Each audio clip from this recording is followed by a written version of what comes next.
It is an absolutely gorgeous weather night in Miami, and we welcome you to Dolphin Stadium as we begin our BCS Bowl Bash on Fox. And we do it with a celebration, the 75th anniversary of the FedEx Orange Bowl. For Cincinnati, their inaugural trip to a BCS game as champions of the Big East Conference, and for Virginia Tech, champions of the ACC, they're in a BCS game for the 4th time. Happy New Year, everybody. Alongside the former Tennessee Volunteer Charles Davis, I'm Tom Brenneman. Great to have you with us. When you think about Cincinnati athletics, Charles, the first thing that comes to mind, perhaps, basketball. Names like Oscar Robertson and Jack Twyman and Bob Huggins. But all of a sudden, the talk in the Queen City these days is about Bearcat football. How in the world have they gotten here? Well, first of all, Tom, they moved from Conference USA to the Big East. That was the start.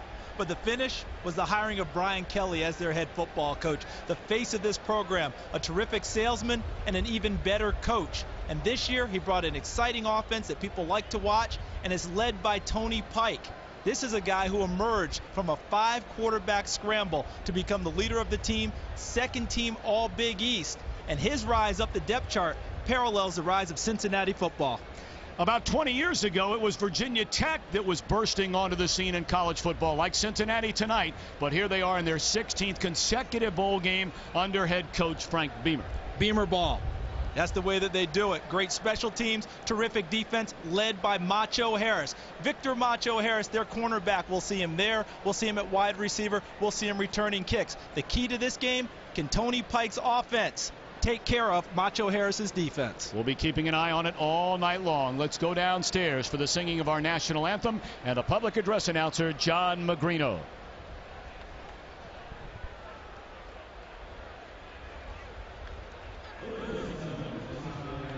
Please rise for our national anthem. The United States Southern Command presents tonight's colors. And now, to perform our national anthem is Grammy-winning jazz musician Arturo Sandoval.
Arturo Sandoval. If these two teams are as ready as he is, we are in for a good one from Miami.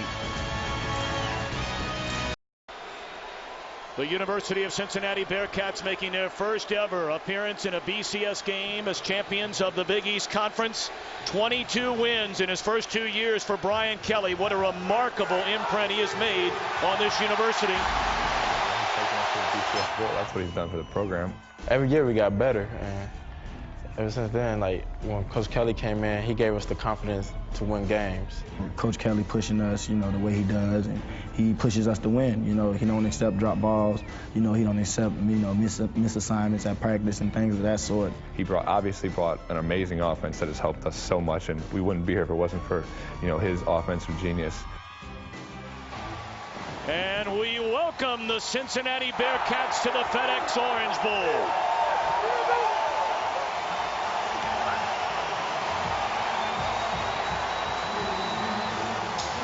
Quite a season indeed, says Connor Barwin, not only for the Bearcats, but for himself individually. 53 weeks ago, he was the tight end for Cincinnati. Brian Kelly said, let's move to defense. He led the Big East in sacks. Let's check in with Chris Myers on the field. Tom, it is electric down here. Coach, we just saw you run out with your players. When you looked in their eyes in the tunnel, what did you see? Wow, they're excited, and I just wanted to get the heck out of the way and not get run over. But it's a great atmosphere here at the Orange Bowl. Our kids excited. They'll play well. The greatest stage in Cincinnati football, right? Oh, absolutely. This is what you work hard for. That's why you practice and have double sessions, so our kids will be ready to play. All right, good luck. Happy New Year, Coach. Thanks, Chris. All right, Tommy, one man can make a difference. If he gets it done tonight, they might change Mount Adams to Mount Kelly in Ohio. You're not lying about that, Chris. And now the ACC champion Virginia Tech Hokies take the field. A 9-4 record, back-to-back appearances in the FedEx Orange Bowl. They lost a tight one to Kansas here last year. Their sophomore quarterback will keep an eye on Tyrod Taylor. 12-2 as a starter, an outstanding runner. Can he throw it well enough to beat Cincinnati tonight? Macho Harris remembers last year's loss, and he's planning on getting that turned around here tonight.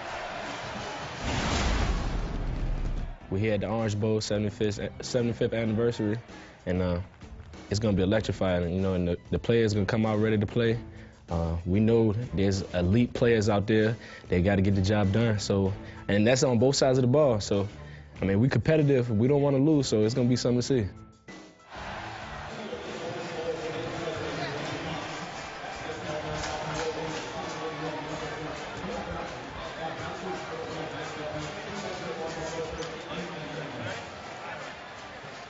Guys, as captain, please take care of your team, okay? Danny Cox is the president and chairman of the board of the Orange Bowl Committee. Congratulations for being here. Thanks for being here. Congratulations. Congratulations. Congratulations for being here. Congratulations. Mr. Ponce is going to flip the coin. This will be a head. The two teams will be the tail. Cincinnati, you're the visitors. What are you going to call? Heads. Heads is the call. Is it tails? Virginia Tech, you won the toss. Virginia Tech has won the toss. We defer their choice to the second half. We'll take the ball. Virginia Tech, which way do you care to kick? Why don't you turn your back that way, Virginia Tech. Cincinnati, turn your back this way. Start the game. So right from the get-go, we'll get a look at perhaps the biggest matchup tonight. Cincinnati's offense against Virginia Tech's defense. This goes back to the 1930s in Miami. It's a FedEx Orange Bowl, the 75th. The kickoff is next. All righty, Mr. Davis, let's get right to it. Our Ford keys to the game. Cincinnati wants to establish enough of a run game to take the pressure off of their quarterback, and they want to force Tyrod Taylor to throw the ball, not move it downfield with his legs. Virginia Tech, they want to control the clock with their running game, and they want to use their elaborate coverage schemes and zone blitz pressures to get in the face of quarterback Tony Pike of Cincinnati. Frank Beamer, a Virginia Tech alum in his 22nd season, went 24-40 his first 6 years. Since then, 152 wins, 3 ACC titles, 3 Big East Conference championships. Brian Kelly, through an 18-year head coaching career, has established a reputation for building winning programs. Won a pair of Division II national championships at Grand Valley State, a MAC championship at Central Michigan, and now a Big East championship in his second year at Cincinnati. And one thing to keep an eye on, Tom, as they kick it off, is that Cincinnati is very good on special teams. Marty Gilliard, one of the best return men in the country. And he's out to the 28-yard line. The quarterback is fourth-year junior and Cincinnati native Tony Pike. Second team All Big East quarterback, no small feat, considering he was fifth on UC's depth chart entering the fall. Gilliard, Goodman, and Barnett, outstanding receivers. And up front, what a remarkable job this group has done, led by the senior, starting in his 39th consecutive game, Trevor Canfield.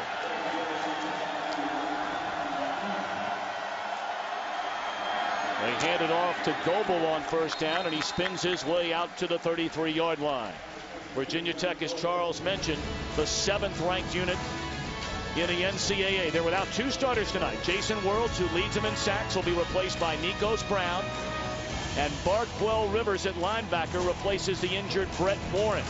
Victor Macho Harris, the man to watch all night long. He's an All-American. Tony Pike's first throw is on the money. And that is Dominic Goodman, who already has set Cincinnati's all-time receiving touchdowns record. He's now 6 receptions and 20 yards away from setting UC records in those categories. UC very much a hurry-up offense. They will not huddle.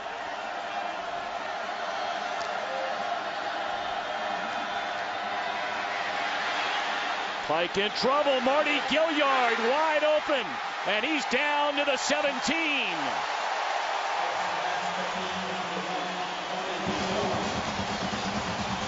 Coming into the game, Tom, Tyrod Taylor was thought to be the move quarterback for Virginia Tech, but Tony Pike is 6'6", can move out of the pocket well too, and that's why that big play occurred for Cincinnati.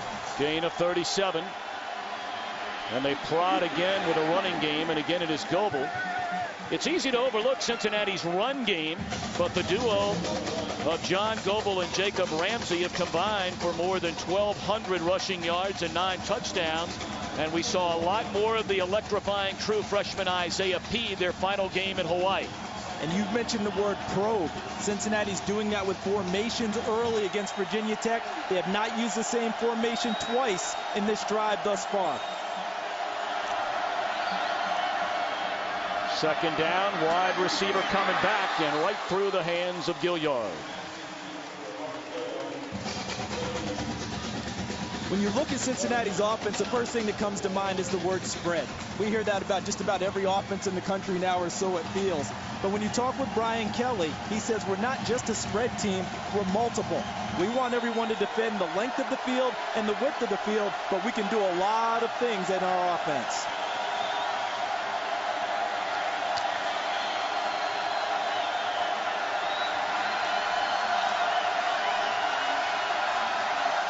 Play clock down to 5. Empty backfield, and Pike rolls out to the left, lofts it to the corner of the end zone. And is it a touchdown? Touchdown! Marty Gilliard, first team All Big East wide receiver, first team All Big East kick returner. What an impressive drive for Cincinnati.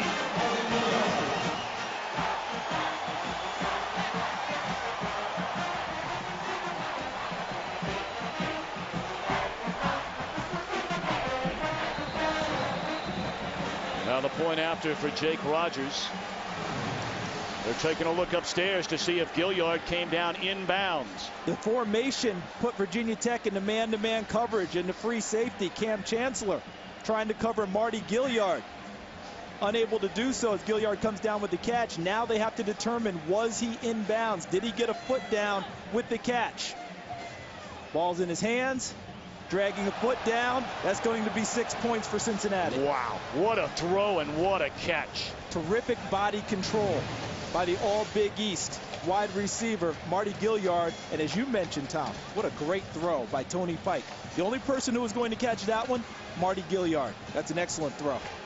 6 plays, 72 yards. It took less than 2 minutes against the nation's 7th-ranked defense. Our referee tonight, Big Ten officiating crew. The Big Ten has a reputation for outstanding officiating. Take another look. There's the ball in Gilliard's hands. Foot down, clearly inbounds into the painted area. And he has to maintain it all the way through the catch, meaning when he hits the ground, he must hold the ball. The call on the field is confirmed. Touchdown.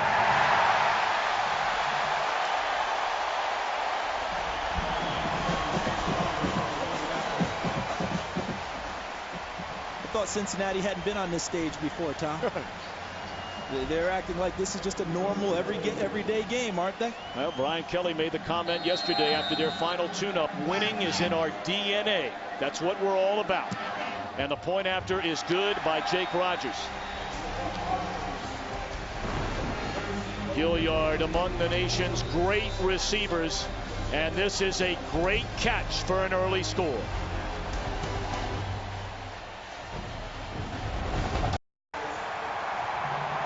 An early celebration on the Cincinnati sideline, scoring on its opening possession. Man coverage. Tony Pike found the guy isolated against the free safety Cam Chancellor and delivered a perfect strike. Our great overhead shots just above the playing field, brought to you by DirecTV. If you call yourself a sports fan, you got to get DirecTV.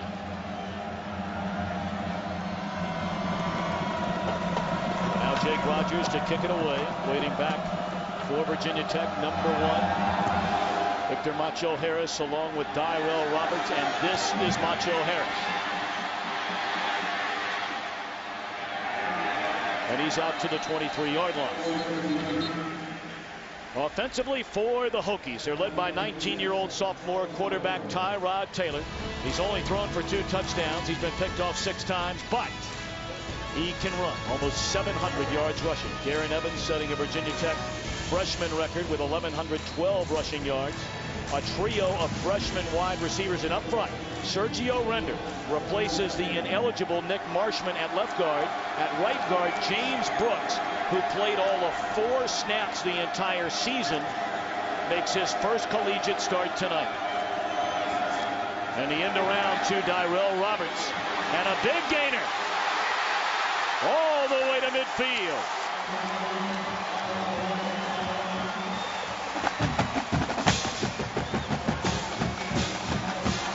Only the 4th rush all year long for Roberts, and this one good for 26. Watch here. The 2 tight ends, they're going to trade over to the other side of the line of scrimmage. And look at the block. Now Tyrell Roberts cutting inside.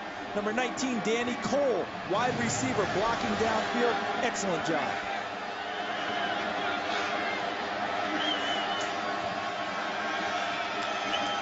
This is Darren Evans. And he is dropped at the line of scrimmage, maybe picked up 2. Evans, a redshirt freshman out of Warren Central High School in Indianapolis. 2 years ago, was named by EA Sports as the National High School Player of the Year when he scored 61 touchdowns his senior year. Not bad. 3 straight years of over 2,000 yards rushing in high school. But how about the opening play from Virginia Tech? Broke tendency, Tom. 2 tight ends, trade, usually run to that side with the tailback. First throw for Taylor, good protection, wide open, Danny Cole, all the way to the 13.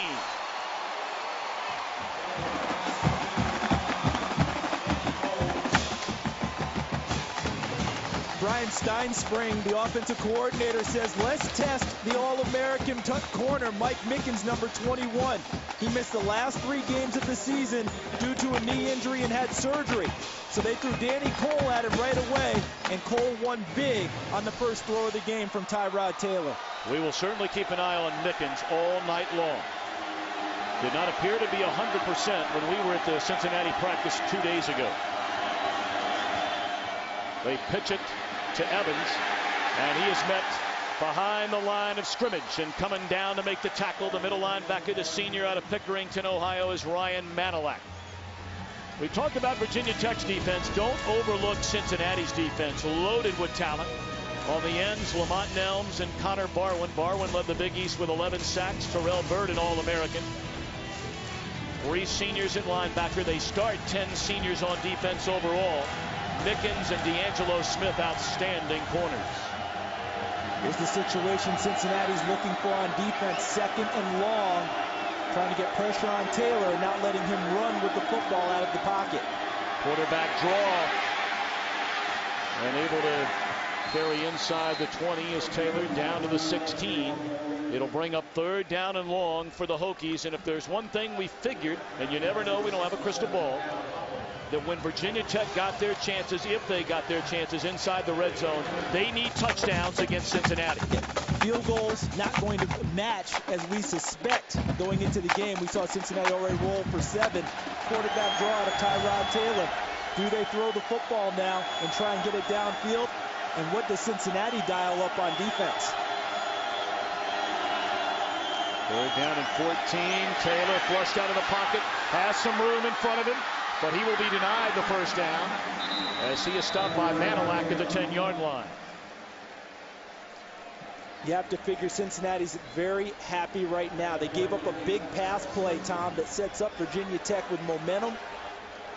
And Cincinnati now is forcing a field goal attempt. Tyrod Taylor has broken out of the pocket twice and run the football, but he hasn't really hurt them. This is good for Cincinnati early.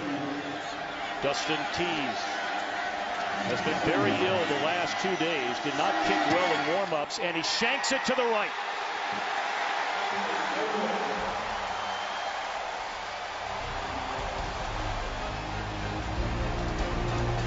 Keys has felt terribly. In fact, he did not go to the team hotel. He was so sick last night. And Frank Beamer's sick right now. Let's check in downstairs with Chris Myers. Tom, checking on the health of Mike Mickens. He told me in pregame warm-ups he was wearing a light knee brace as a senior, anxious to make it back, but he slipped on that long pass play, and he said he didn't think he was 100%, but only playing in the game would tell. So we'll watch him throughout the rest of this game. Great to have Chris Myers on board with us again in our BCS Bowl Bash. Tony Pike on first down again looks for Gilliard, and this one is incomplete. Well, they're also taking a look at Virginia Tech quarterback Tyrod Taylor, and in fact the backup and one-time starter Sean Glennon, 5th-year senior, starts to get loose. The good thing Virginia Tech has in their 2-quarterback tandem is that you have both guys with experience, and both have achieved a great amount of success.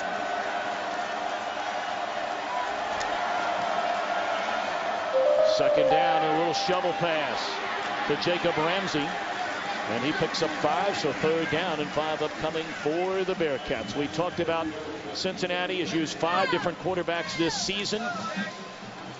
Dustin Groots has started the first 2, broke his leg at Oklahoma, replaced by Pike, who started 2 before breaking his left arm. Chaz Anderson, a freshman, started 2 games. Pike returned. They ripped off 6 straight wins.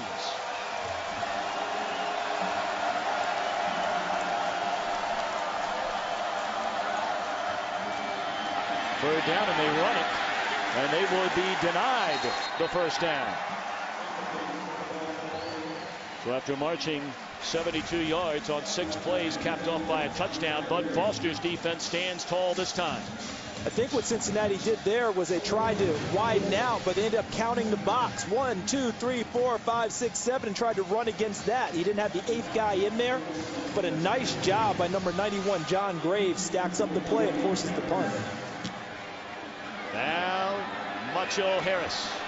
And Cincinnati has a 2-time first-team All-American punter in Kevin Huber, and he just showed you why. He is a 2-time first-team All-American. He is unquestionably the nation's best punter and a weapon for Brian Kelly. 56 yards.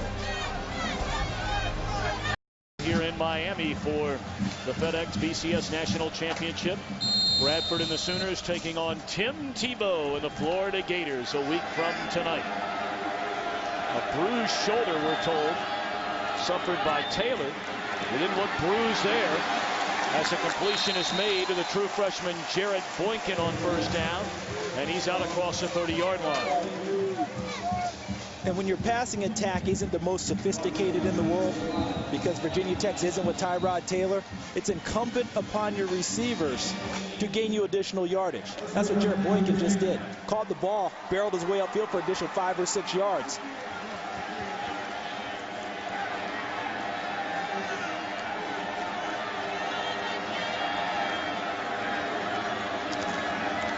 Hand it to Darren Evans on first down, and nowhere to go. Connor Barwin, Ryan Manilak, and Andre Rebels converging on the tackle. Let's take a look right here. James Brooks, he's the guy who's moved in. Tom, you mentioned before, playing for the ineligible Nick Marshman. Tries to cut block there against number 40, John Hughes. Doesn't get him on the ground, but the play was piled up on the play side, the front side, by number 5, Connor Barwin. Second down and 9 from their own 31-yard line. Taylor under heavy pressure. Flushed out of the pocket and gains positive yardage, maybe a couple out to the 33. So 3rd and 7 upcoming for the Hokies. Take a look at Connor Barwin, the former tight end, for the right of your screen. There he is. He's going to come and rush and flush Tyrod Taylor. He beats Ed Wang, number 77. But what Cincinnati does a good job of is chasing Tyrod Taylor to the sideline and not letting him get deep into the secondary as he runs the football. Cincinnati's defense did an unbelievable job against Pat White, a similar quarterback as far as running is concerned. Yes. To Tyrod Taylor. Over the middle, Boykin couldn't hang on. Thrown a bit behind him. That's a throw and a catch that's got to be made. And it was advantage Cincinnati, 3rd and long. Able to dial up different defenses, different looks now against Tyrod Taylor. And they like when he stays in the pocket and throws the football. The Virginia Tech staff will say Tyrod Taylor's pretty accurate. But when you look at the numbers, 57%, 2 touchdowns, 6 interceptions, you like your odds better when he's in the pocket throwing the ball than when he's running it on a broken play. Brent Bowden to punt it away. D'Angelo Smith waits at his own 20. Off the side of the foot, a very short punt. And will take a kind Virginia Tech bounce to the 29-yard line. 7-0 Cincinnati at the FedEx Orange Bowl in front of Virginia Tech.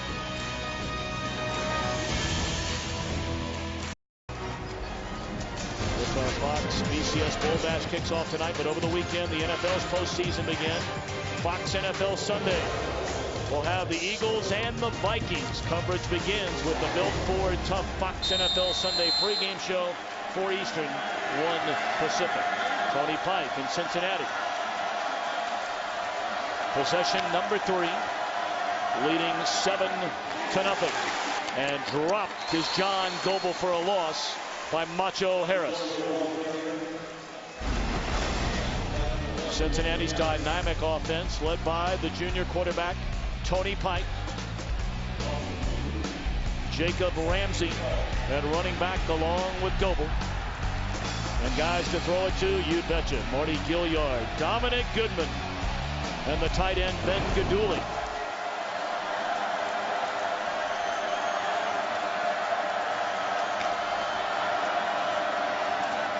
Second down and 12. Pike to Gilliard. Across the 40 and all the way down to the 33.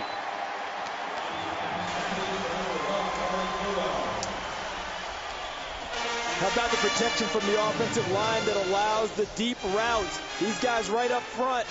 That allows Gilliard to get into the secondary, and what a great looking throw. Terrific anticipation right in the hole. Tony Pike pops it in there, and Gilliard grabs it on the run and gains additional yardage. Well, I tell you, Tony Pike at 6 feet 6 inches tall, he is one impressive quarterback. The more you watch him, the more you like him. He's not necessarily all that strong. I mean, not a big, wide frame. He's certainly lean. But, man, he can stand right in there in the pocket and take a lick. And you hear the word trust used a lot. Trust your teammates. Trust that they'll be where they're supposed to be. That was a perfect example because Tony Pike threw that on anticipation that Marty Gilliard would be right where he was supposed to be, and it worked out perfectly. Didn't have to see him open, knew that he would be there.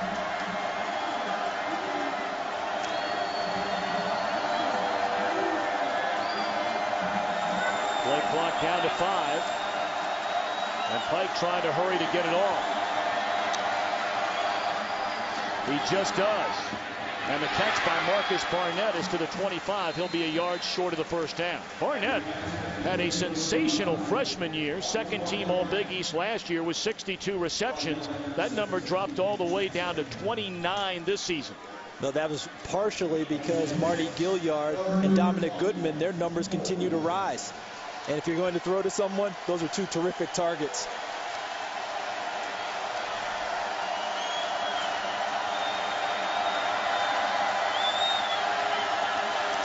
3rd and a yard, and they give it to Barnett trying to turn the corner, and he will be denied. Stephon Virgil was out there. I think Coach Kelly really wanted to fool Virginia Tech. They're not a big thumper team up front, Cincinnati. In other words, they don't really move people all that well coming off the line of scrimmage. This is not Mark D'Antonio's Cincinnati Bearcats who wanted to maul you. He wants his linemen to be more dancers. Tough play on that one. Now they have to go for a field goal. Brian Kelly, none too happy. So now a 44-yard field goal try for Jake Rogers. He has plenty of leg. He's hit 3 times from beyond 50. But this one may have been blocked. Tough to tell whether somebody got a hand on it or whether or not that was just a poor kick from Rogers. Sometimes when you have a long distance field goal, you try to drive it low and you don't get enough elevation. Well, in the 1930s, Miami, a small isolated fishing village, but Ernie Seiler had big plans. In 1933, founded the Palm Gridiron Festival, pitting the University of Miami against Manhattan College, and 2 years later gave rise to the first Orange Bowl in 1935. Miami played Bucknell. It's been a great South Florida tradition ever since. And tonight, the 75th. Taylor on 1st down to Cole, and that's a 1st down out to the 39-yard line. That's a well-thrown ball by Taylor. Really well thrown, and an excellent route by Danny Cole, the redshirt freshman receiver who's turned into the most dependable receiver for Virginia Tech. Really broke it off sharply and came back to the football, and Taylor put it in the perfect spot.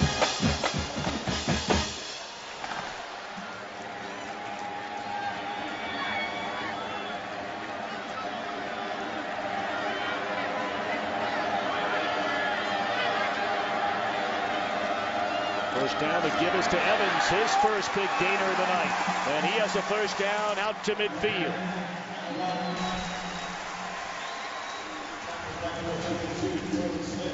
Nice 11-yard gain for Virginia Tech, and you know who's gaining in confidence? Right here in the middle. The right guard, James Brooks. Look at the block as he moves the former All-American Terrell Byrd right out of the way and gave Devin Evans an excellent crease to run through.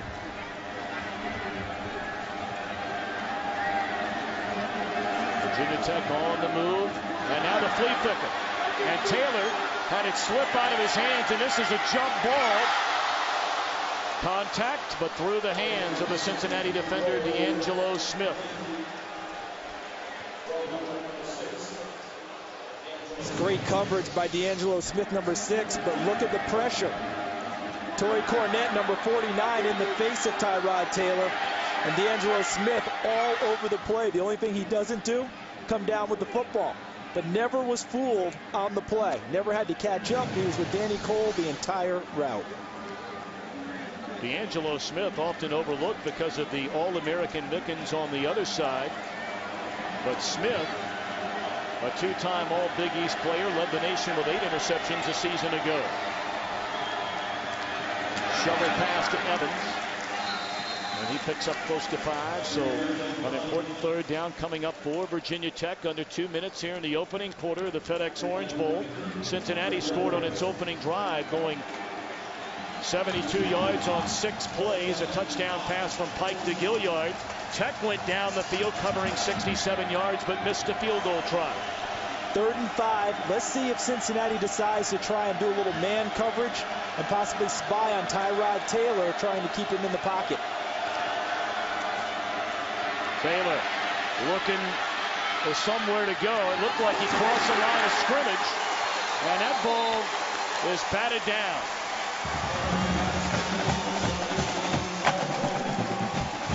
But able to haul it in for a gain of 14, and that is a 1st down.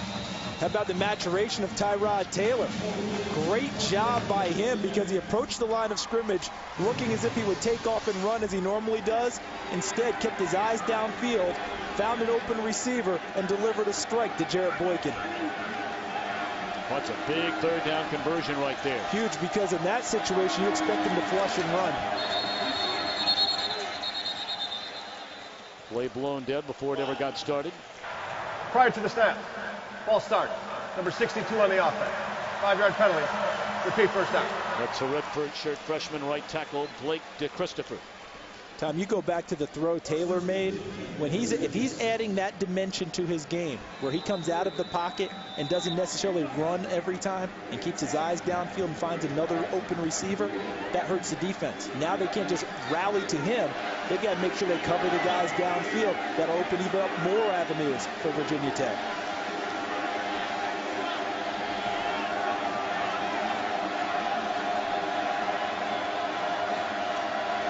First and 15, and Oglesby inside the 25. So he got about 13 of the 15 on that first down carry as we wind down the final seconds of the opening quarter in Miami.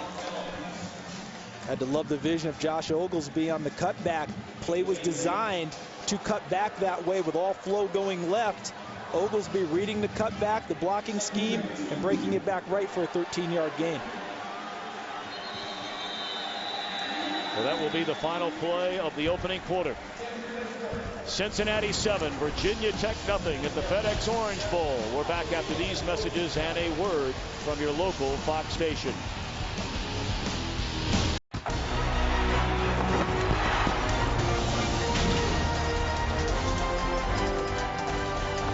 Welcome back to the FedEx Orange Bowl. We're set to begin the second quarter. And Virginia Tech trying to get on the board, trailing 7-0 with a 2nd down and 2 at the Cincinnati 24-yard line. They're doing a good job of using Cincinnati's rallying to the football against them. A lot of misdirection. They hand it to Evans. And a nice play made by Mike Mickens coming to trip him up. Very close to first down yardage. Some of the numbers from the first half. Certainly one thing that stands out is how well Taylor has thrown the football through the first quarter. That's the one that jumps at me, Tom. 80 pass yards for Virginia Tech.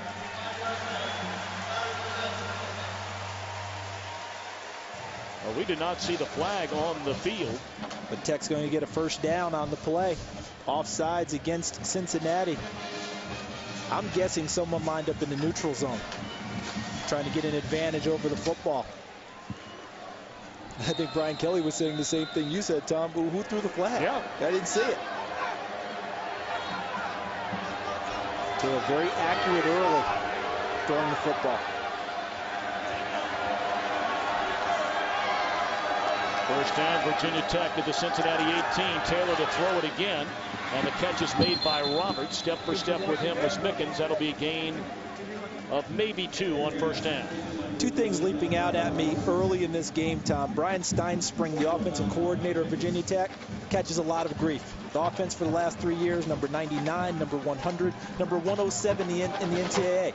They don't move the ball that well. But tonight what he's doing is he's giving Tyrod Taylor easier throws, throwing early in the count. 1st and 10, run down situations, throwing the ball. The second thing, misdirection.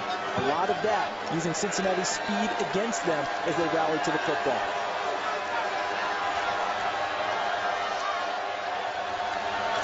Second down and 8. And losing the handle is Taylor, and he's able to cover it back up.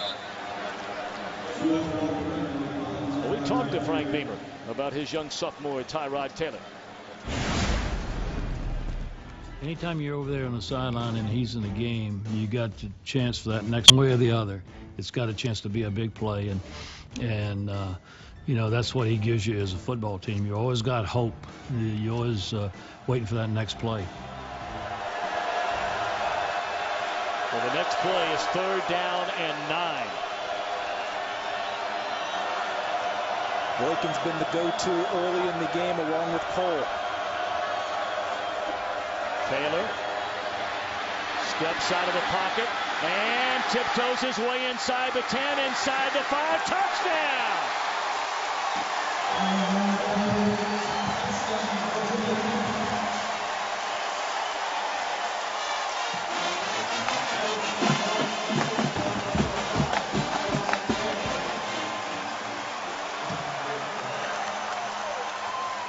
That's where Taylor was so effective against Boston College in the ACC championship game when he was the MVP. And it doesn't matter what the scouting report is. Everyone knows this is where Tyrod Taylor is his most dangerous, but he makes people miss. Ryan Manilak misses. Corey Smith misses. And Taylor dances into the end zone. Sometimes just great athletic plays beat all defenses. Even posed going in.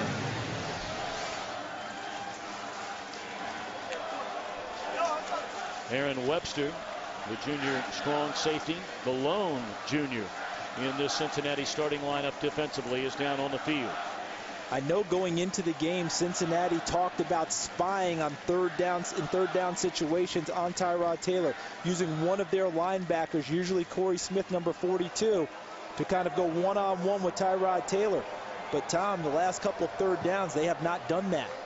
And once Taylor gets into the secondary, one-on-one battles he usually wins with his legs, because open field tackling very difficult against an elusive player.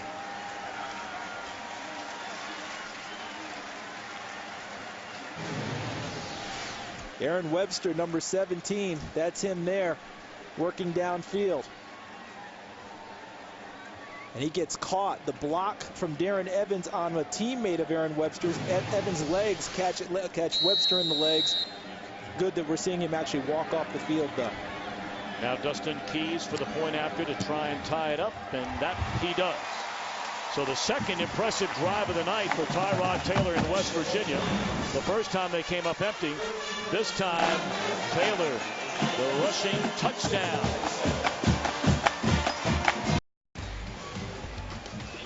Take a look at tonight's Dodge game summary.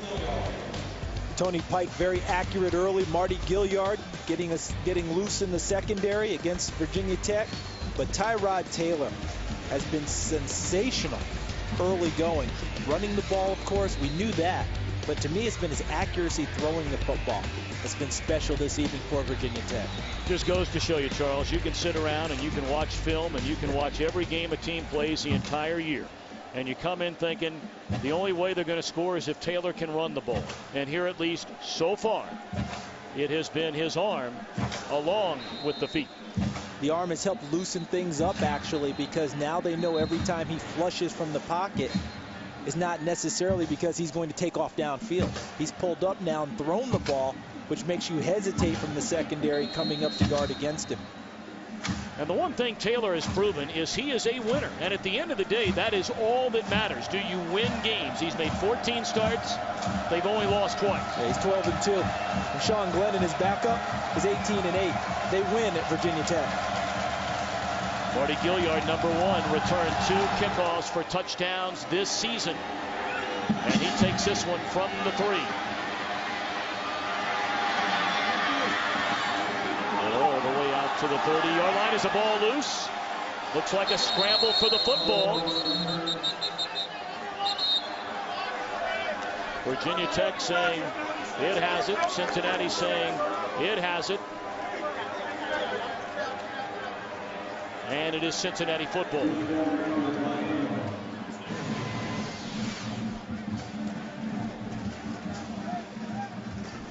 Ball does obviously come free. Nice tackle on the kickoff, but it looked like Gilliard actually got the ball back. Nice striking hit there by number 23, Matt Reedy, a backup rover back for Virginia Tech.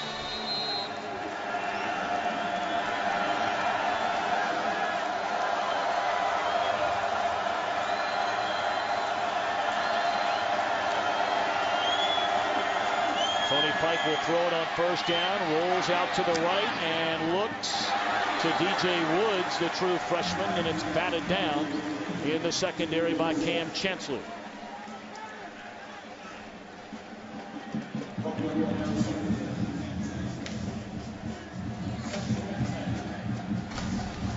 Of course, our Bowl Bash continues with the AT&T Cotton Bowl Classic tomorrow. Ole Miss and Texas Tech. Then tomorrow night, the All-State Sugar Bowl. Utah taking on Alabama. Utah trying to cap off an undefeated season. It begins at 2 Eastern, 11 Pacific in high definition, only on Fox. Checking in for the first time, the true freshman running back from Columbus Eastmore Academy, Isaiah P.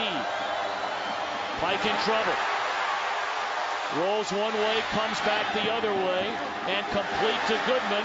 And he tiptoes along the sidelines and appears to have a first down.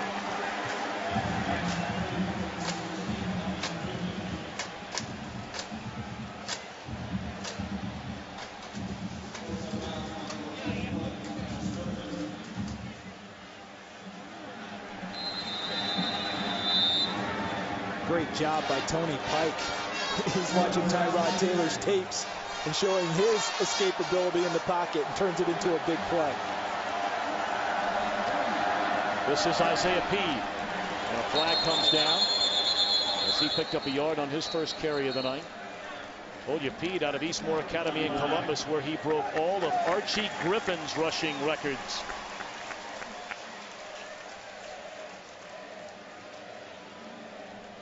Peed, very little playing time, only played in 6 games, but as the season went on, including the finale against Hawaii, he carried it 8 times for 74 yards.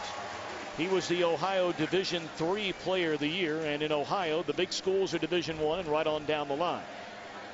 But when you break Archie Griffin's records, that's not too shabby. I don't care what division, that's big league. Cincinnati nailed with a holding call, sets up first in a long way. 1st and 20 now for the Bearcats. They pitch it to Peed. He cuts it back to the inside, and depending on the spot, he'll pick up close to 8 yards.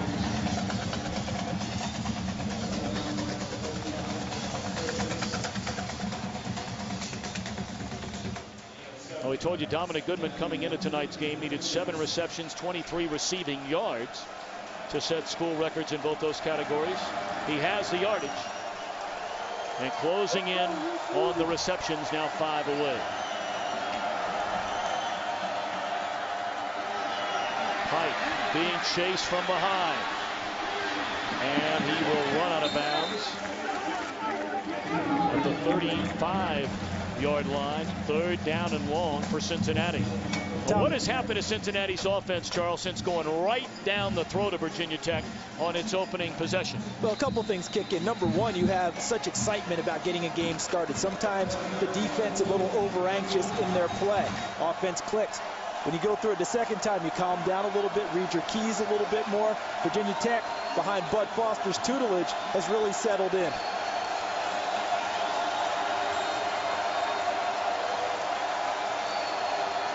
Blitz coming, 3rd and 14. Goodman the catch, but an excellent tackle by Dorian Porch, denying Goodman additional yardage. And again, Cincinnati will send the punt team out.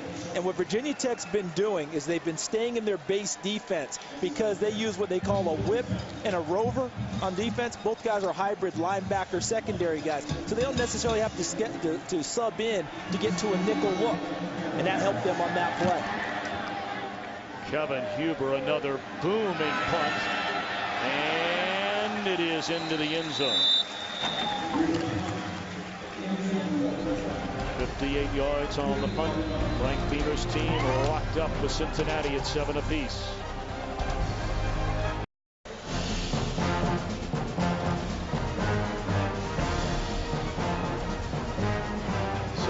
Anniversary of the FedEx Orange Bowl. We marched through decade after decade from the 1930s to the 1940s. So many great names, great teams, great moments. Come a long way since Manhattan came here on a steamship for the first ever Orange Bowl. Travel's a little bit different now. Just a little bit. Just a tad. Play fake to Evans, and Taylor looking down the field for Roberts, and it's incomplete. Again, Brian Steinspring trying to give Tyrod Taylor a favorable down to throw on. 1st and 10, tries to unleash it. And our penalty flag down. It'll go against the Hokies. John O'Neill, our referee. For those of you just joining us, this is a Big Ten officiating crew.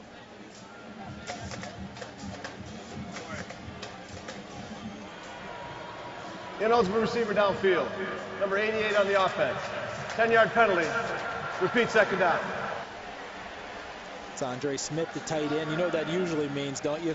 means he was covered up by formation, which made him illegal. Someone didn't get off the line of scrimmage as a wide receiver, which ended up negating Smith. And you look at the penalty yardage under Frank Beamer, the fewest ever under Coach Beamer, 8th fewest in the NCAA this year. They don't get hit with penalties very often. What's amazing about that is it's such a young football team. The discipline. They hand it off to Evans. And outside of one big run, he's had a hard time finding running room. A late flag comes in. And this time it is holding against Virginia Tech. Talk about the youth of this team under Frank Beamer. Some say this could be his finest coaching job. Number 70 on the offense. Half the distance to the goal. Repeat first down. 22 of the 68 players in uniform tonight are true sophomores or younger. They played one of the nation's toughest schedules and wound up winning the ACC title. Great situation now for Joe Tracy, the defensive coordinator for Cincinnati. First, and what do they have, 22? Now the goal for them is to keep Tyrod Taylor in the pocket.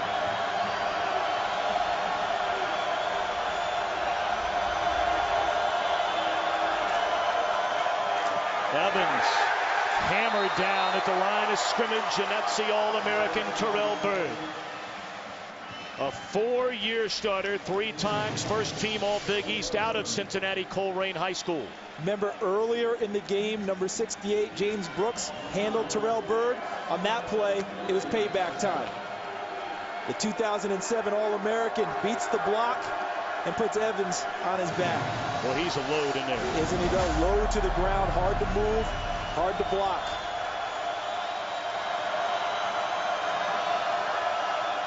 Second down, Taylor rolls to the right. And again, it's the big fella Terrell Byrd. That gives you an idea of his brute strength and real good quickness.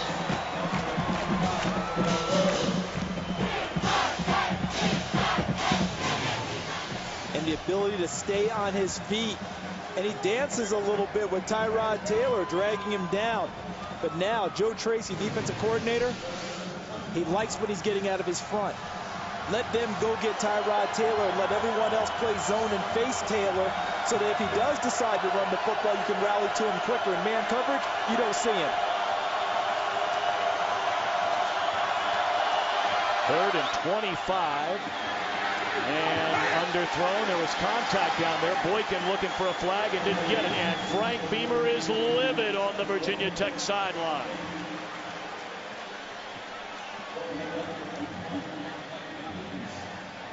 So now the Hokies have to punt out of their own end zone. Coach Beamer incredulous. How do we not get a flag on that one from his perspective? From Cincinnati's perspective, that's just terrific coverage. Bowden up against the back of the end zone.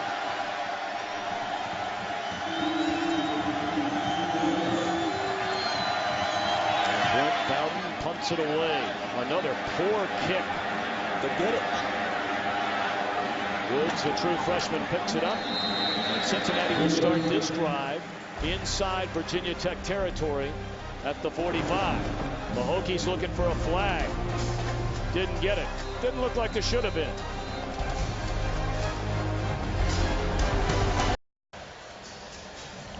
Terrell Byrd, a couple of very impressive plays on that last Virginia Tech drive. And the plays he made, watch him as he moves down the line of scrimmage, help change field position. He dumps Darren Evans on a running play, gets Tyrod Taylor on a pass play. And that came from the DirecTV, the ultimate picture cam from DirecTV. A great shot. If you call yourself a sports fan, you gotta get DirecTV. And look at how he's helped change field position now for Cincinnati to start on offense. Very favorable for the Bearcats. Pike rolls out of trouble and had a wide open Dominic Goodman inside the 25-yard line and just missed on the throw.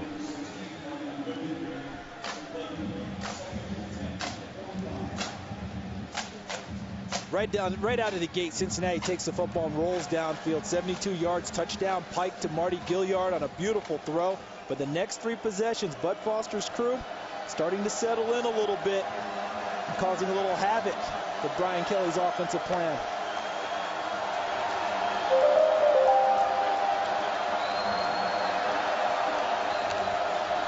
Each team has scored a touchdown. Each team has missed a field goal.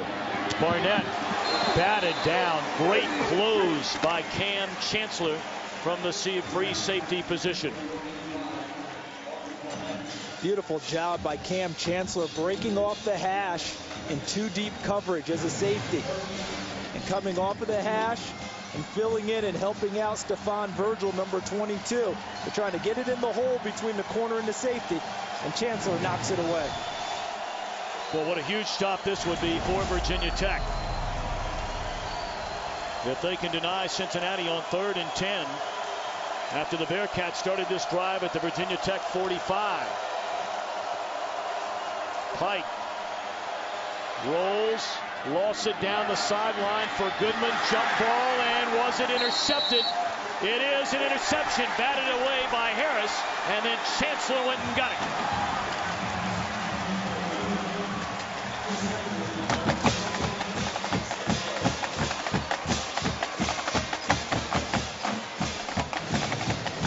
Coming into the game, Cincinnati told us they would not be shy about throwing in Macho Harris's direction. But sometimes when you take on the All-American, big plays result for the defense. Chancellor with the pick.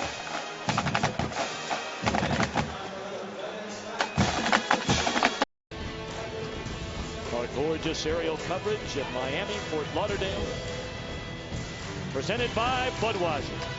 Well, the weather has just been spectacular down here this entire week. What a play on the interception made by Cam Chancellor. They're reviewing this play. Now, 2 things. Watch Macho Harris. He reads Dominic Goodman and goes up when his arms go up, helps bat the ball away. But watch Cam Chancellor on the hustle. Is he in bounds? Watch his left forearm first. All right, hand is down. That's good. Now watch the right knee and foot coming down. Also good. Should be an interception. Virginia Tech's football. Look at Macho Harris. He reads Goodman, goes up between his arms, and helps bat the ball away. Great anticipation. And then Chancellor gets the hand down, also a leg before he goes out of bounds. Should be possession, Virginia Tech. I mean, 2 terrific plays by the secondary. Macho Harris with an All-America play, and Chancellor with a super hustle play. Chancellor, a highly recruited high school basketball player. In football, was a high school quarterback, came to Tech. They moved him to cornerback. Last season to the rover position, and this year to the free safety position. That's all in 2.5 seasons. He's adapted very well at all of them. They say he struggled a little bit tackling this year. Sometimes going for the big hit instead of just getting guys on the ground. And sometimes you miss when that happens. But his physical abilities, never to be questioned. Benches 375 in the weight room. As a free safety, that's a big-time number. Of course, Charles, for so many of these players, tonight will be their final collegiate game. These are 2 very young teams, but guys that certainly know the clock is ticking on a collegiate career. And for Virginia Tech, their goal this year, obviously you come down to win the game, but their goal is let's get this thing done because they have not had much success in recent bowl games. They've lost 4 out of their last 5, lost last year in the Orange Bowl. They came down here more as a business trip than for pleasure, and they adjusted their practices accordingly. Well, this has taken forever. And still, John O'Neill now takes off the headset after talking to Burl Sell upstairs. After review, it was an incomplete pass. Ball will be 4th and 10 on the 45-yard line on the right half. And I think when you go back and look at this, obviously we saw the hand come down. The question might be, Charles, did he have possession of the football? I think also, you know, I'm struggling with it, Tom, because it looks to me like he's got possession of the football there. All right, he's got it. See, he's tucking it away. Now there's a hand down in bounds before the ball hits out of bounds. So I'm a little bit surprised to see that happen that way. We've got the director of national fishing, Dave Perry, with us. and it has to be a forearm that comes down on the ground, not a hand. Well, then that would explain it, because I thought once the hand got down, that would create possession. And look at Huber, the two-time All-American punter. And apparently that ball is downed inside of the 1-yard line. It's not often you talk about the punter, but this kid is beyond belief. And look who's down there killing it on the 1-yard line. D'Angelo Smith, their starting corner. They don't mind using their starters on special teams. In fact, they tell them if you're going to rest during a game, you rest on your offensive or your defensive assignment, not in special teams. And Huber, what they say they call him? Phil Mickelson, because everything checks up inside the 10-yard line. So for the second straight time, Virginia Tech backed up against the Cincinnati band and student body. Here's where Tech wants to wedge the football out. More than likely try and use a little bit of a power set. Taylor going to throw it on first down. And the catch is made out of the backfield by Kenny Jefferson. Let's check in downstairs with Chris Myers. Charles, Tyrod Taylor is gaining more confidence as this game goes on. He's from Hampton, Virginia, not too far from the vicinity of players like Michael Vick. Allen Iverson was a high school quarterback. Ronald Curry is now with the Raiders. He was a fan, watched Curry and Vick play high school football growing up, and likes the way they played the game. He came in here thinking he would run a lot more. Mentioned that in the pregame warm-ups, but he's gaining confidence with the wind to his back, not hesitant about throwing, and the coaching staff has encouraged him throughout this game. Second down carry by Evans, and he'll be a couple of yards short of a first down. 3rd and 2 upcoming. And to emphasize what Chris is talking about, the confidence coming out and throwing the ball. Brian Steinspring, the offensive coordinator, giving him favorable downs to do it. And also not neglecting his #1 strength, his legs. Getting downfield, the legs creating the touchdown for Virginia Tech.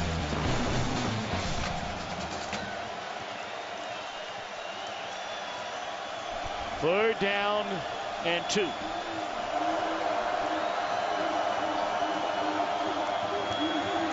Rolling is Taylor. In trouble. Still on his feet and very close to a first down, depending on the spot. Missed tackles, but of course it's tough to move a quick moving target. Open field tackling, such a difficult task against anyone, let alone a player who can move like Tyrod Taylor. I counted at least 3 missed tackles that he created on that play. They're going to bring out the sticks from the other side of the field, it appears.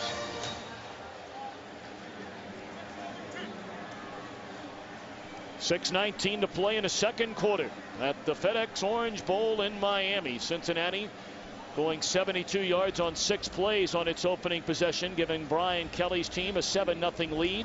Virginia Tech sided up. 9 plays, 73 yards, capped off by a Tyrod Taylor touchdown run. And that scramble right there is good enough for the first down. A lot of defensive coordinators call quarterback scramble plays where they get into the secondary and pick up yardage. They call it accidental offense. But with Virginia Tech, it's no accident at all. It's part of the deal. Excellent balance for Virginia Tech offensively. Not what you would expect either. You would think they'd be heavier in the run yardage. Virginia Tech will spend the timeout. 7-7. Back in a moment.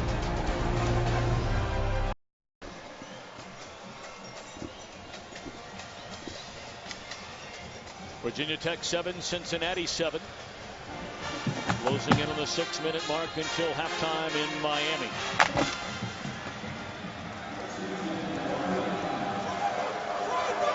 It's been a very quiet rushing game for Darren Evans. He'll get the football again. Tries to break it to the outside. And coming up to make the tackle back into the ball game and healthy is Aaron Webster after a gain of 5. A reminder coming up at halftime, the Southwest Halftime Report.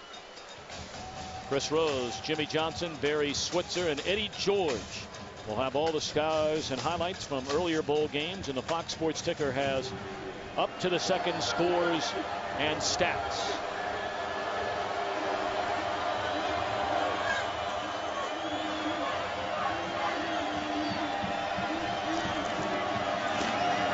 Evans into the open field to the 45, all the way to midfield. A gain of 32 for Darren Evans. Virginia Tech shows the power set. Look at how they move right over here on this side, and look at number 77, the left tackle Ed Wang. Just controls his man at the line of scrimmage to help create the crease. And once Evans is to the third level, it's a huge gainer for Virginia Tech. Virginia Tech with 2 timeouts remaining, the 5-minute mark to play until halftime in a 7-7 affair. And Taylor, good protection, throws in traffic, and it's intercepted by Underwood. A poor decision and a poorly thrown ball by Taylor, his first mistake of the night.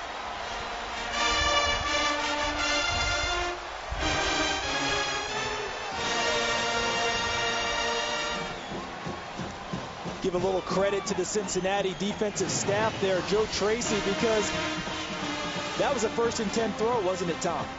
And what has Virginia Tech been making hay on most of the evening? Throwing early in the count.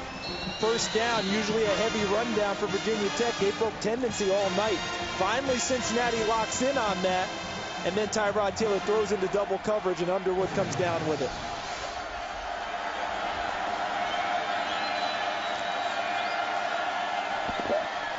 Pike on first down finds Gilliard, and his knee touched the ground. Gilliard closing in on 100 receiving yards. He had 6 such games this season. So this Virginia Tech defense, we mentioned, ranked 7th in the country overall in total defense, despite the fact that last year they had 8 players on the defensive side that were either drafted or signed as free agents at the next level. Every year they keep cranking out excellent defenses.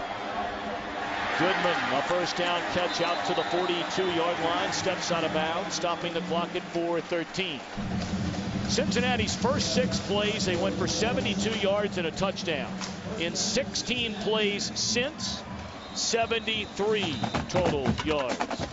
Tells you the adjustments made by Virginia Tech, as we see Brian Kelly, the head coach, who is the play caller for Cincinnati, trying to match wits with the defensive coordinator for Virginia Tech, Bud Foster.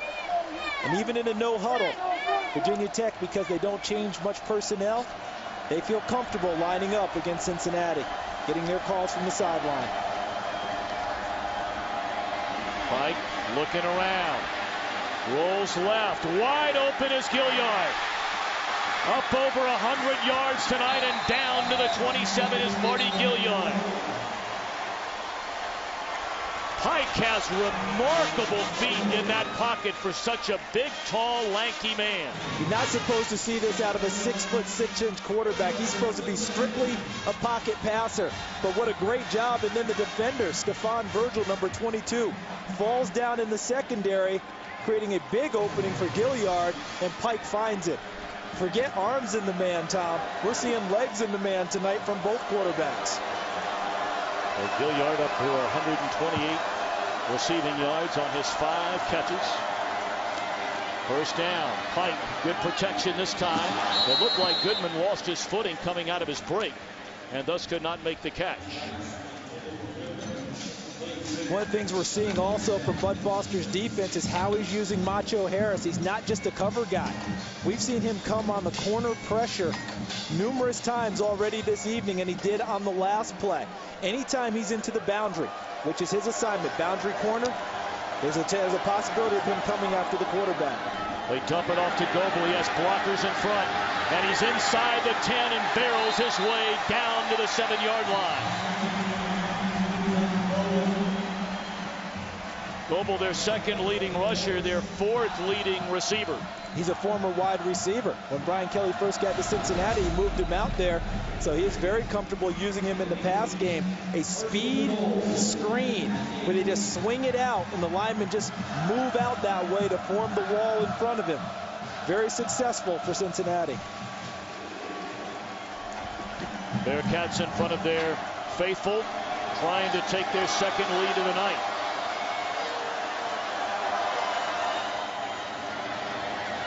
Pike looking to the end zone and threw it away. It looked like Gilliard lost his footing along the back edge of the end zone, but excellent coverage by Virginia Tech. Yeah, Stephon Virgil, number 22, does not get the publicity that Macho Harris gets, but he plays the field corner and probably gets picked on a lot more than Macho Harris. Most people want to leave Macho alone. Stephon Virgil, a terrific season, 5 interceptions himself, and we just saw evidence of his excellent coverage ability. Second and goal.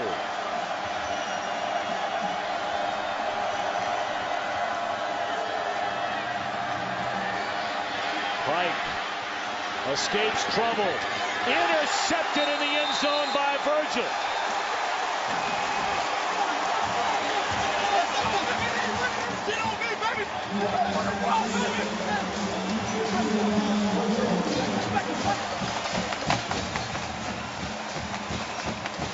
A mistake by Tony Pike. A little bit late on the delivery, because if you look off to the left side, watch, and on the back side here, receiver's open right there, but the ball's late and it hangs in the air.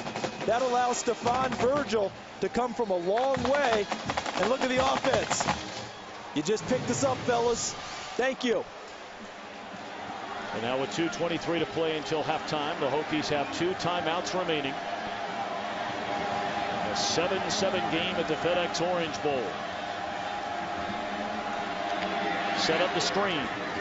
And what a play, what a read by the linebacker Torrey Cornett. Started his collegiate career as a basketball player at Prairie View A&M. Came to Cincinnati.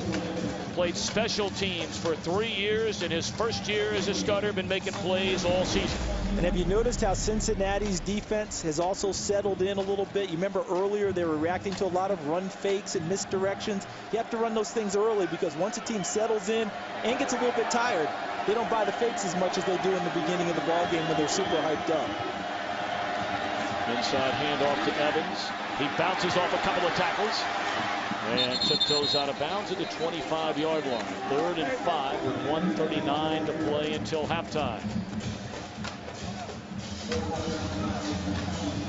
Again, a reminder, our FedEx Bowl Bash continues with the AT&T Cotton Bowl Classic, Ole Miss and Texas Tech, followed by the All-State Sugar Bowl, Utah and Alabama. Our coverage begins tomorrow, 2 p.m. Eastern, 11 a.m. Pacific, in high definition, only on Fox.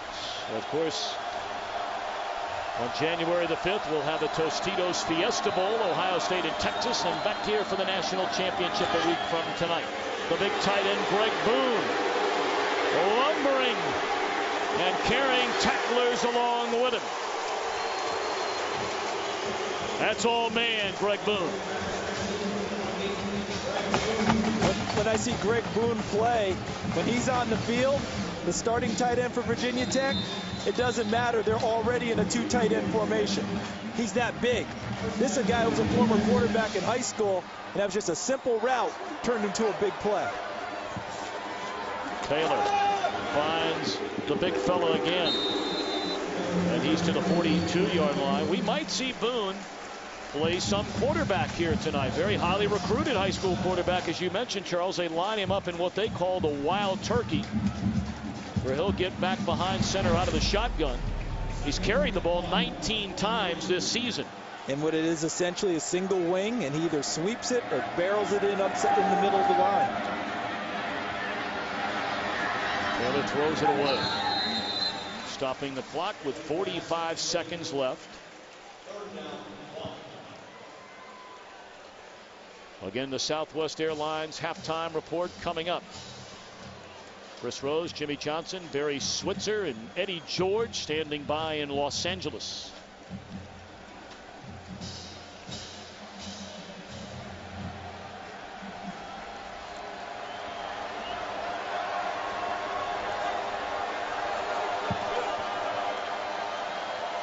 3rd and a yard for Virginia Tech. And I don't know if Evans got there.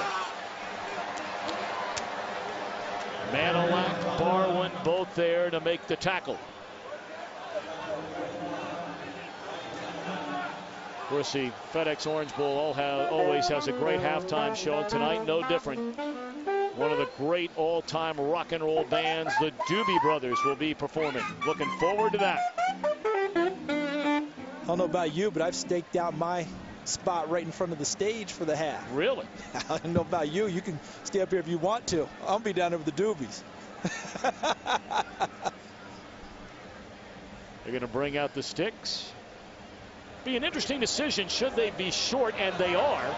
Here you are in a 7-7 game. You're out of field goal range. Do you go if you're Frank Beamer? I think you go for it because look at the clock. 28 seconds left. Your defense has played really well in the first half, saved the first drive. I think it's worth going for, trying to pick up the first down and giving yourself an opportunity to score. I don't kick it away here. To me, that's a wasted opportunity. And Beamer has made the decision he will go 4th and 1. They're 5 of 14 on 4th downs this season. This is well out of Dustin Key's field goal range for the time being. Did you go play action here and really take a gamble with Tyrod Taylor? It will be very close. I think he got it on the second surge. And there's some pushing and shoving going on in there. It looked like Connor Barwin just snatched the ball right out of the arms of Taylor. And then all of a sudden, Lamont Nelms, Taylor got twisted up down at the bottom of the pile. And everybody's shaking hands as they walk away. Yeah, a little harmless pawing at each other. Have to bring in the chains again.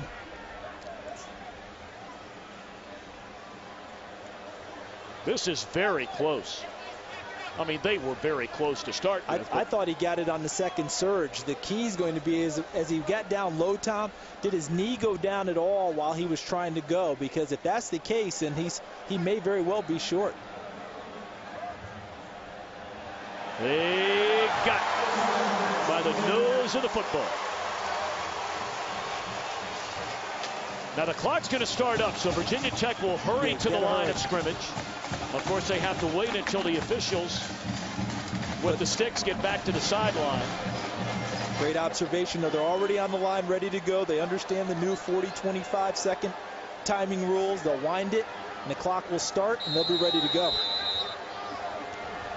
And they spike the ball, stopping the clock with 17 seconds left. The Hokies have 2 timeouts left. If you're curious about Dustin Keys, only twice has he tried from 50 and beyond this season.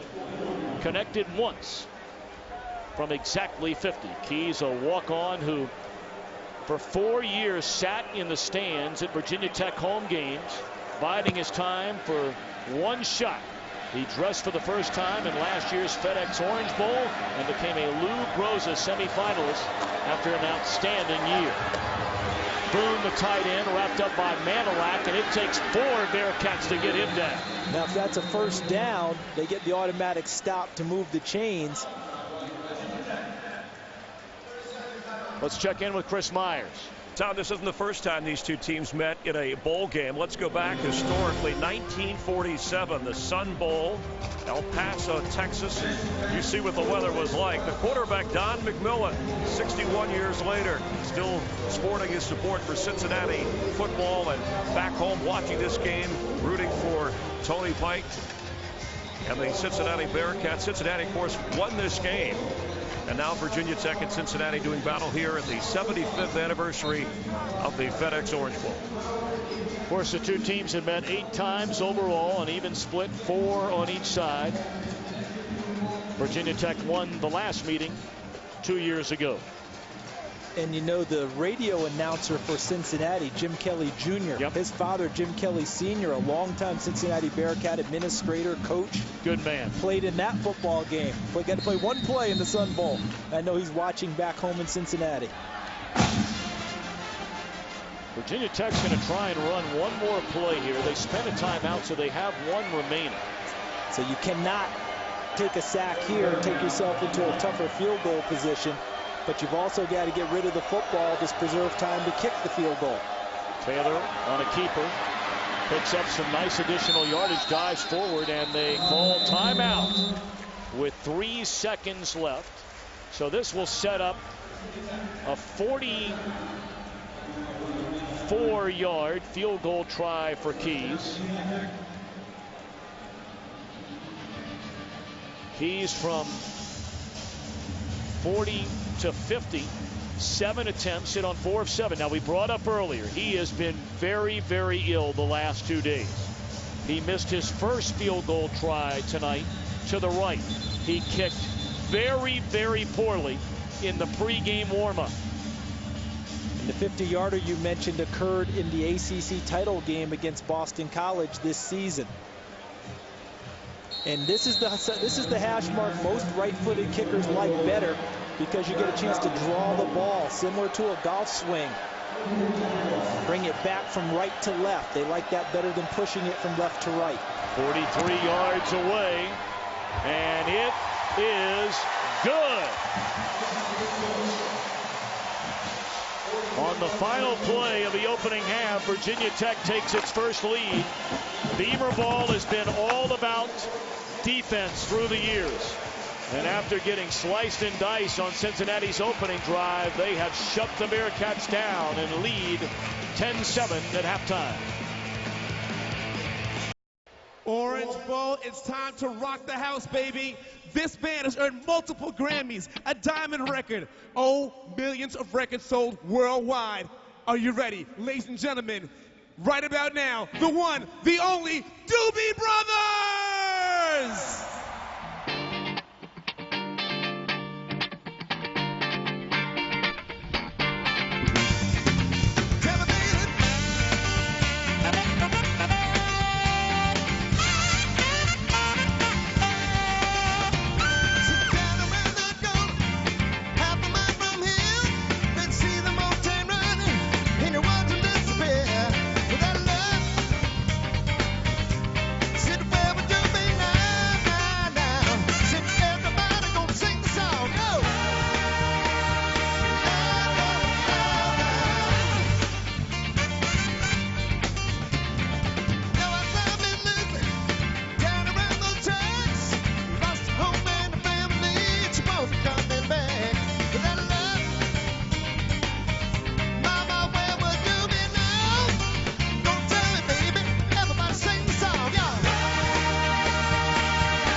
Dynamite performance from the Doobie Brothers at halftime. Welcome to the Southwest Halftime Report.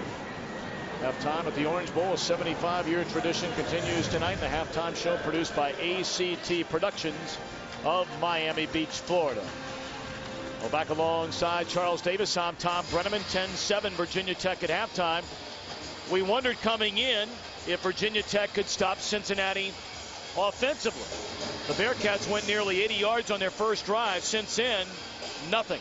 Yeah, they've really shut them down in terms of obviously keeping them out of the end zone. A late interception by Stephon Virgil. Terrific job by Bud Foster. But the story of the first half to me, Tyrod Taylor, the quarterback for Virginia Tech, and what he's done. We knew his legs would be valuable. He's run for a touchdown. But his arm, terrific in the first half. Save for the interception he threw into double coverage. He's 11 of 17 throwing the ball for 125 yards. That's loosening up the Cincinnati defense. But Cincinnati's defense has to get Virginia Tech off the field on third down. They've been good at that all year long, Tom. The last 5 games just giving up 23% in terms of that. In this first half, Virginia Tech's 5 of 9.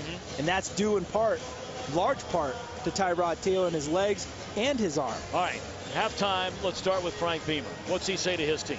But what he's saying to his team is, we're right where we want to be. Right. We're exactly where we want to be. We're used to this. All year long, Virginia Tech has played the closest games in the country. They've had 5 games decided by 7 points or less. They're comfortable with that. If you're Brian Kelly, settle down, guys. 30 minutes left. Let's not force it. But they do need to increase their output in the run game to open up the passing game. Let's check in downstairs with Chris Myers. Tom, Charles, a very calm Frank Beamer said he likes the containment his defense is getting on Tony Pike of the Cincinnati offense. He wants more of that. He said he's got to mix it up. Tyrod Taylor's throwing the ball well, but they want to run more in the second half. They've been reminding him about throwing it more of a technique, keeping his arm level high so he can deliver the ball high. On the other side, Brian Kelly was very disturbed after the initial offensive series because he said his team did not adjust well offensively to more pressure, and he plans to use a lot more play action in the second half. And the wind is a definite factor, and he said the quarterbacks have to adjust to the play going towards the east end zone. That's where both touchdowns were scored. We have not seen field goals made in that area, and that will benefit Cincinnati in the fourth quarter. The wind is a factor, according to both coaches. Great stuff from Mr. Sunshine himself, Mr. Chris Myers. He grew up in this area in nearby Hollywood, Florida, and now, of course, he's in Hollywood, California. He knows how to do it from coast to coast, but it's interesting what he said as we look at the stats from the first half. Time of possession, exactly what Virginia Tech wants. Usually they get it by running the football aggressively. Tonight they've gotten it through the pass also and maintained possession, but they average nearly 32 minutes per game in time of possession. That's how they like to play. But it's interesting, Chris said, the wind affecting the teams. I talked with Tony Pike in pregame, and he said, hey, we practiced with it. I think we'll be okay. Obviously, a little bit more than he bargained for. So Jake Rogers puts a foot on it. Then Victor Harris bobbles the ball, picks it up at the 2, and slips and falls down to the 13-yard line. In the opening quarter, on its opening drive of the game, Tony Pike, a great throw and a great catch by Marty Gilliard, making it 7-0 Cincinnati. And then Taylor scrambling away from trouble, evading tacklers to tie it at 7 on the 17-yard touchdown run. And then after an interception, Virginia Tech got down the field in time to kick a field goal from 43 yards away, and a 10-7 lead as we're underway in the third quarter. Neither team has run it well. And they'll start off with Darren Evans trying to change out. A very quiet half for Evans outside of the 32-yard run. 11 carries, 54 yards on the night. What Virginia Tech has to enjoy, obviously besides the 3-point lead, is that they got the 3-point lead without getting things established that they're used to. Just as you mentioned, they didn't even get Darren Evans really going in the first half. So obviously Frank Beamer has to be excited about what he has in front of him. Hey, if we can get him going, and the way we played in the first half and hung in there, he definitely likes his chances. Option, they pitch it to Oglesby, and coming up to make the stop on a great play made by Corey Smith. Terrific play by Smith. He'll be the linebacker on the left side, reading the play, shooting the gap, and taking out Oglesby on the option. Terrific job, not fooled by the fake. Carried out his assignment and made a big play. Corey Smith, when he made his official visit to Cincinnati, drove 20 hours on a bus from Salem, New Jersey. He decided to go to Cincinnati, told his family one day we will win the Big East championship, and here he is 4 years later on the BCS stage. Third down. Taylor being chased by Bird, slip sack tackle, and the ball is loose. Underwood had it, lost it, now a scramble for the football. It looked like Underwood was worrying about picking it up and running just rather than falling on the ball. And we'll see whether or not that cost his team field position. And it is Virginia Tech ball. That's a mistake by Brandon Underwood. Because not only do they get the first down, Cincinnati loses a great opportunity. Terrell Bird, number 95, misses. And there's the big hit. Looks like Mandelac, number 45, is involved in helping strip the football, as well as Torrey Cornett, number 49. A lost opportunity for the Cincinnati defense to make a huge play to start the second half.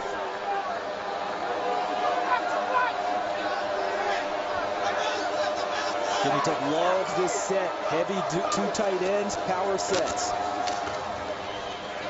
And Evans runs right through Adam Hopple and is out to the 37-yard line. Second down and 3 for the Hokies on their opening possession of the second half.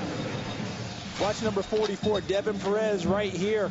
Watch him blocking on the backside. Great job at the point of attack. And then look at Evans, number 32, running right through the attempted tackle by number 67, Adam Hopple, the starting defensive tackle. That's finishing a run. Wide receiver screen, and it's caught, and it's good enough for a first down out close to midfield to the 47-yard line to Dyrell Roberts. This trio of freshman wide receivers, Danny Cole, Jared Boykin, and Dyrell Roberts, combined to catch 76 passes on the season. Only 2 touchdown receptions from that trio. Yeah, 2 touchdowns, both by Jared Boykins from the wide receiver position. Tyrod Taylor, only 2 touchdown passes all year long versus 6 interceptions. But tonight, sure looks like the ratio would have been different during the season, doesn't it? Sure does. There we go again with the tight end trade with the fullback on the wing. Cole on the end around with Perez in front of him. And a good pickup on first down. Run out of bounds by Mike Mickens. Tom, I think we're seeing the most imagination out of the Virginia Tech offense that has been seen in a while. Because what they've done in this month of extra preparation, remember they said it's a business trip this time. They started practice earlier this time. They stayed with the seniors, didn't get any time off. They've added a few wrinkles to their running game. Brian Steinspring all the way to the left. That's him, the offensive coordinator for Virginia Tech, going against tendencies. Boone now in what they call the wild turkey. And he fakes a handoff, and the big fellow will keep it himself. And he's rumbling inside the 35, down to the 30. With Sergio Render and Ed Wang leading the way. Everyone's giving Boone the credit, but look at these guys up front and watch the hole they create. Look at that. That's wide open. Gives him a full lane to run through. And once you get 280 pounds going in one direction, a little bit tough to slow down. You think? That's when the secondary isn't as eager to come up and lay a pop on someone. And old number 8 has it. 8th play of this drive coming. A drive kept alive by a fumbled football by the quarterback Taylor, where he was well short of first down yardage. The ball came loose, and it looked like Cincinnati had it just gotten on the ball rather than being concerned about picking it up and running the ball the other way.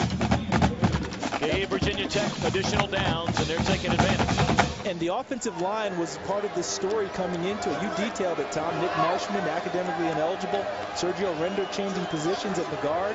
And James Brooks, 4 snaps all year long. This line getting stronger as the game goes on.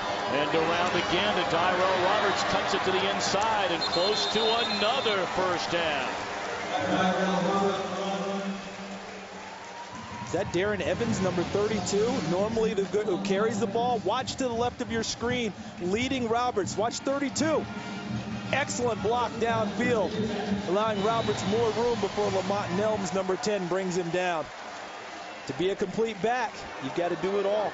Block when you're not carrying the ball, blitz pick up, catch it out of the backfield. 1st and 10 at the Cincinnati 20. Tech trying to add to a 3-point lead. Evans. And that's a gain of 2. And what we're seeing out of Tech is the traditional Virginia Tech model is tailback heavy. That's who's going to carry the ball 85% of the time. But tonight, we've already seen Tyrell Roberts twice run the football, a wide receiver. Danny Cole, number 19, gets the ball, runs it. Greg Boone comes from tight end back to the Wild Turkey. He carries it. Changing up the model of what they've run. Brian Steinspring has really used the last month to be creative. Quarterback keeper Taylor trying to break it to the outside and nowhere to go. Looking for a flag was Tech over on the sideline, but none forthcoming. This will be a critical 3rd down now with 9:04 to play in the 3rd. Granted, a long way to go. But Virginia Tech thinking about touchdown here and not settling for a field goal try. Look at the drive, Tom. 11 runs, averaging 5 yards per carry, exactly what you want. Now, the last time they scored, it was a similar situation. 3rd down and long. Taylor's legs flushing from the pocket gets him the touchdown. And it was from the same distance. 17 yards just thrown away.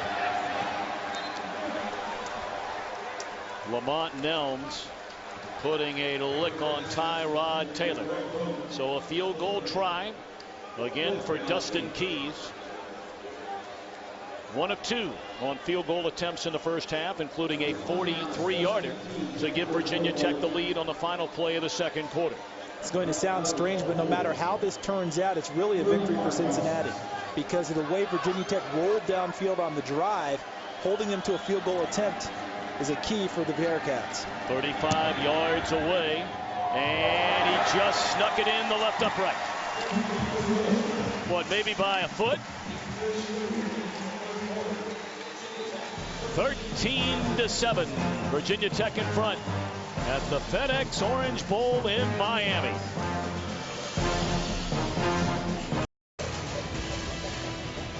(13-7), Virginia Tech. Hokies looking for their first BCS Bowl win after losing their prior 3, including here in Miami a season ago to Kansas. Cincinnati playing in its first ever BCS game under 2nd-year head coach Brian Kelly as champions of the Big East Conference.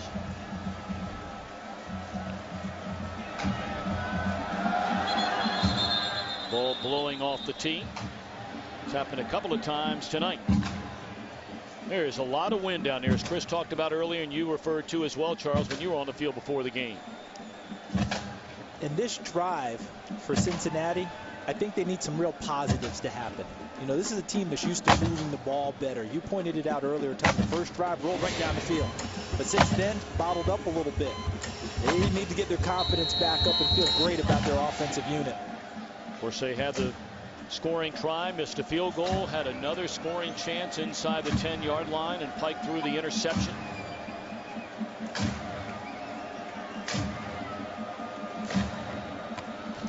The less success they have, the bolder Virginia Tech gets on defense. Again, Marty Gilliard returned 2 kickoffs for touchdowns this season. And Gilliard, a nice return out to the 37-yard line. The Nissan Z-Factor in tonight's game, the Virginia Tech defense. And what a great job by Bud Foster adjusting after the first drive. And the run defense was terrific. That was a 3rd and short, ended up forcing him into a long yardage situation. The Nissan Z Factor, brought to you by the all-new Nissan 370Z with the world's first Synchro Rev match manual transmission. For more information on the Nissan Z Factor, log on to foxsports.com, keyword orange. For Tony Pike and Cincinnati trailing by 6, their first possession of the second half. Well, Chris Myers say they want to use more play-action passes, but they have to establish a run game better in order to get that done. They fake one way, Pike rolls back the other, still on his feet, and just nobody to throw it to. Great coverage in the secondary by Virginia Tech. Earlier in the game, we saw Tony Pike scramble and create plays with his legs because there was separation by the wide receiver from the defensive backs. Here on this scramble, look at Macho Harris. There's zero separation. He is all over Dominic Goodman. Nowhere for Tony Pike to go with the football.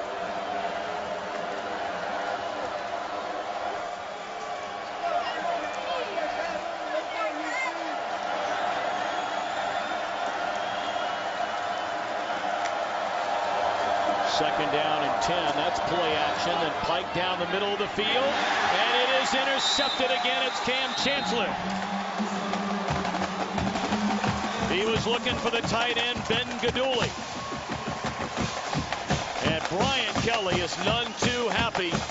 He was telling Tony Pike he misread the coverage because they go play action, which is fine, but if you can't run the football, no one's respecting it. And Cam Chancellor has been magnificent.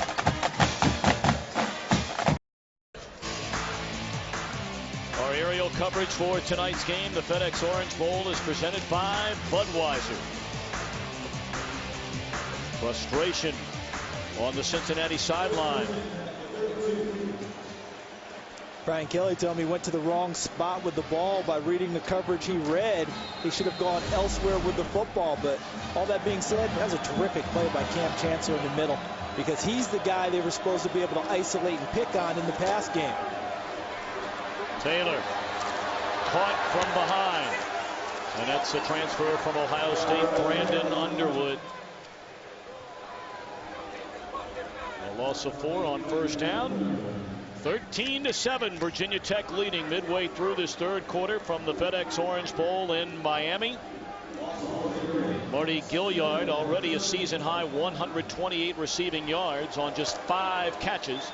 But Tyrod Taylor has done it as we knew he would on the ground, but has really done it, which we did not figure, in the air. Cincinnati looks like they want the blitz in here. Evans still on his feet and has a first down out to the 42-yard line. In any game that you play Virginia Tech, your first move is to try and slow down their run game. Evans goes through there for 13 yards. Cincinnati gave up, on average in the year, 104 yards per game on the ground. Now they're close to giving up 200 yards in this ball game total, and Evans has 80 of them himself.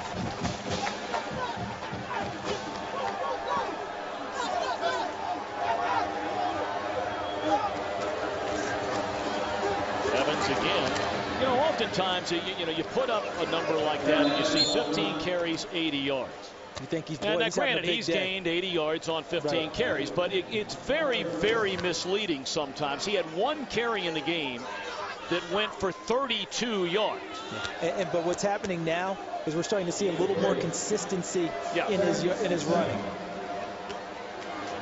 Because now this is what we're talking about, Tom. Rushing first downs for the game. 11, Cincinnati 0. Brian Kelly wants efficient running. He's not getting efficient running nor productive running so far this evening. Look at Virginia Tech spreading it out and looking like a spread formation team. And then the quarterback draw and a nice play by Adam Hoppel. Excellent play by Adam Hoppel because the spread formation is designed to get people to vacate. See, they want this box to vacate so that he has a place to run. And see, Evans is the lead blocker, and he takes care of his guy enough that Taylor would have gotten by him. Great job by Hoppel getting him on the ground. 3rd down and 5 for Virginia Tech. Defensive backs coach Kerry Coombs into the football game.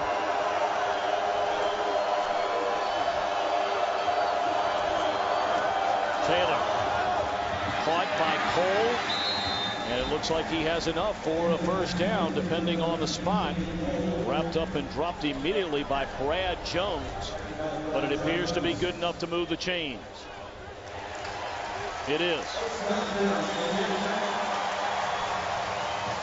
The goal of any defense, make the offense what, Tom? What do they tell us every time we go into a meeting? Make them one-dimensional. Right, that's our goal, which means stop the run, first and foremost. But that's not happening now. Virginia Tech, very efficient and productive running the football, which means they're multi-dimensional, allowing Tyrod Taylor to stand in the pocket and deliver strikes.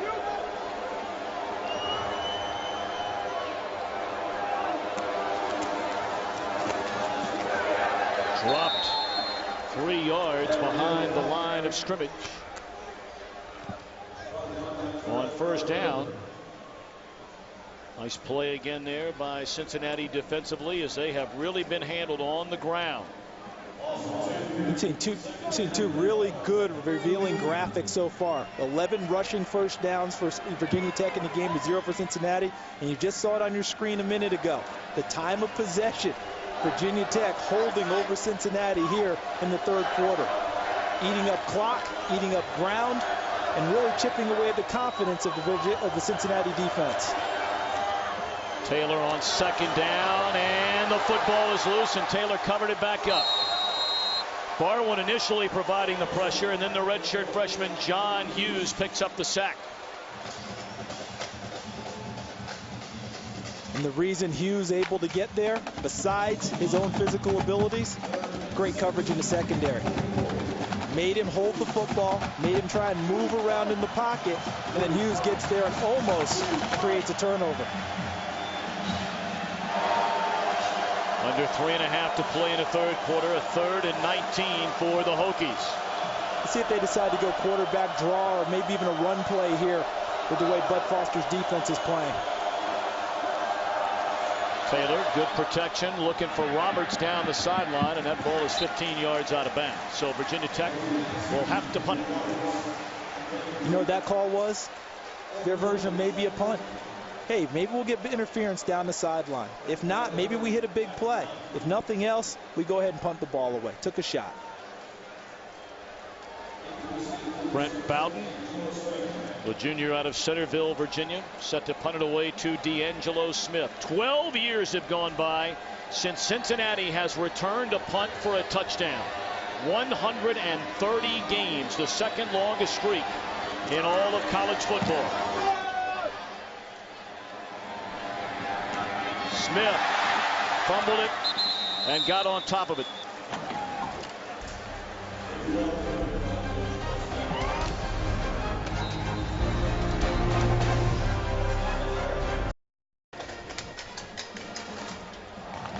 Cincinnati trying to creep back into the football game, down just 6 in the third quarter. But watch to the right of your screen, Brandon Underwood, a safety, helps make a big play against the Virginia Tech offense that was moving the football. Stays with it, comes back by Darren Evans for the sack. Great job by Brandon Underwood. Now Cam Chancellor, after that interception a little while ago, you get a look at our great shots provided by DirecTV. If you call yourself a sports fan, you got to get DirecTV. But Cam Chancellor, after getting his second interception of the night, limped off the field. And now he is out of the game as Cincinnati gets the football in the first big carry of the game for Jacob Ramsey. That's more than double their run production in one carry for the entire night, a gain of 25. And as Chris Myers detailed, Brian Kelly says that he wants to what? Throw play-action passes. Well, the only way to get a play-action pass going is to start running the football effectively to set it up. And now Cincinnati has even increased the tempo from what they normally run from. Let's check in downstairs with Chris Myers. Tom, Cam Chancellor, after that interception, he jammed his left big toe, so they wrapped it, they tested it. Bud Foster, defensive coordinator, came over and said, I'm okay, I can go in. He was planning to go back out, and then there was too much pain, so he came back over, and they gave him a bit of a painkiller. He hopes to get back in the game. Chris, great work as always. Thank you for that update. Another carry, 3 in a row by Ramsey. And he's a little more than a yard short of the first down. 3rd and 1 for the Bearcats. And they can really use Cam Chancellor. I mean, it's a guy, 51 tackles on the year. We know he's a hitter, but we also have seen his coverage ability, which was better than what we were led to believe in this game.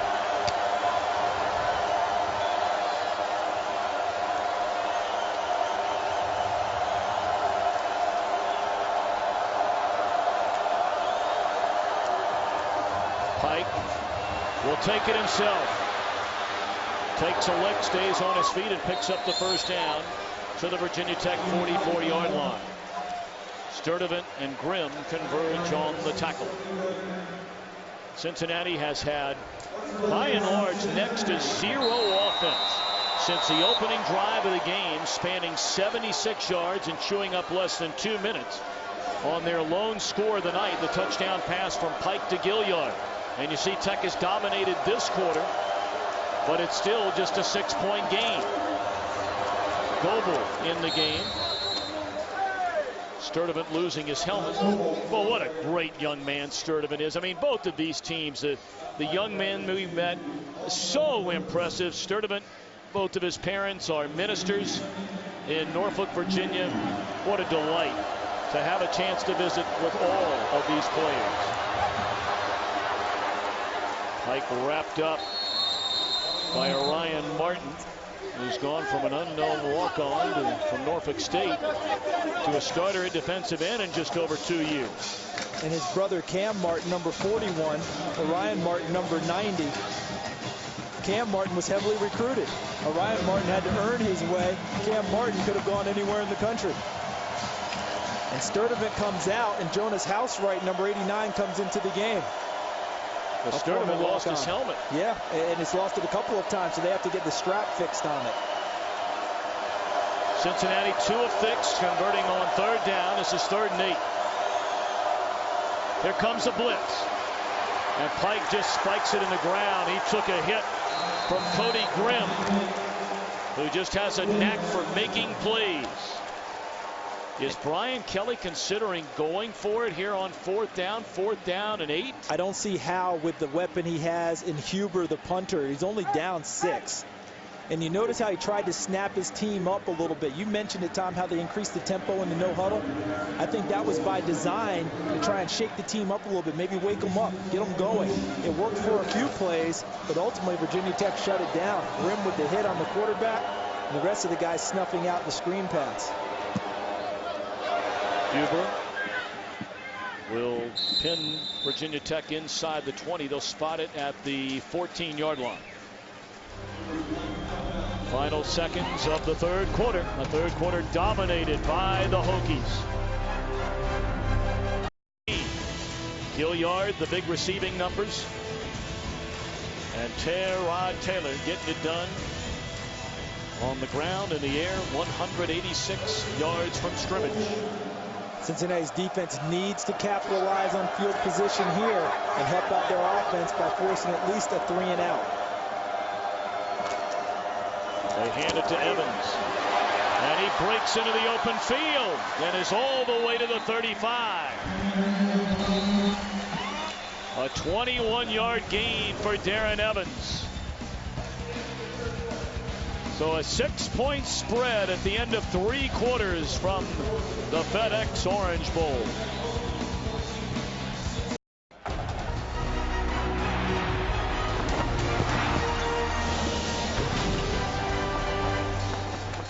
Final quarter set to begin from the FedEx Orange Bowl. Virginia Tech leading Cincinnati 13-7.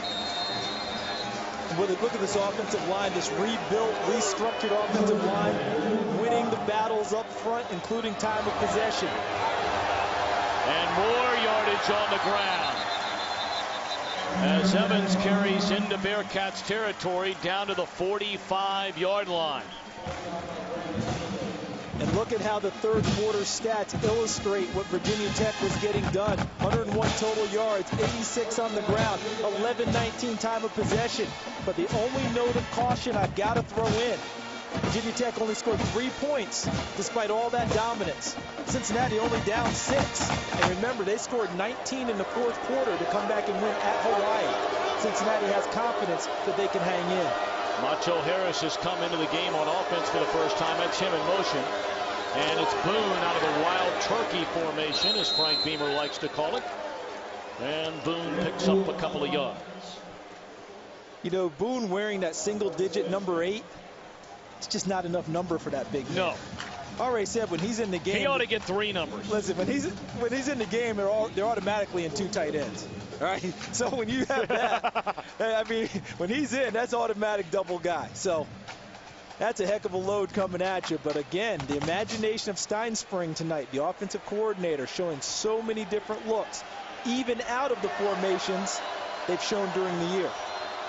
Trips to the left, and then it's batted in the air by Manilak. It's a great play by Manilak, Tom, because they had a play on. Tyrell Roberts had put D'Angelo Smith on the ground and had set up the wide receiver screen. If Manilak doesn't bat that out of the air, I think Virginia Tech's got a big play down the sideline.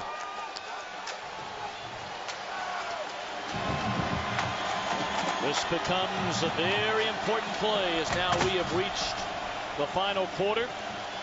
Almost an entire quarter still to go, but all the momentum clearly right now on the Hokie side.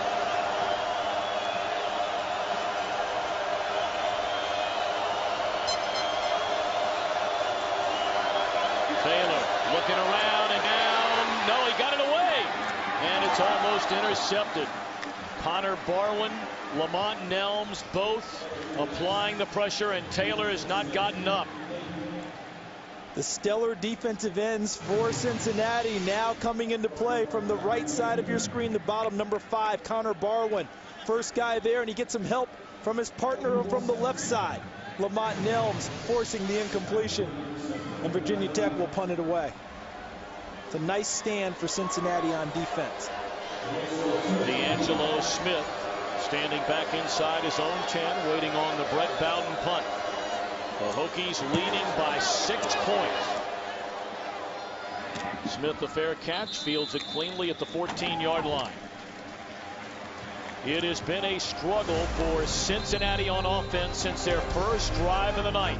Can Marty Gilliard and company get it together in the final stanza? Don't forget, tomorrow the FedEx Bowl Bash continues on Fox with the AT&T Cotton Bowl, followed by the All-State Sugar Bowl. Our coverage begins tomorrow, 2 p.m. Eastern, 11 a.m. Pacific, in high definition only on Fox. Utah trying to shock the world. Second trip to a BCS game out of a non-BCS conference. The last time Utah beat Pitt in Arizona under head coach Urban Meyer, who we will see 1 week from tonight leading his Florida Gators. And they won that game 35-7? And we know that Urban Meyer is watching right now. He's a University of Cincinnati graduate. This is Isaiah Peay.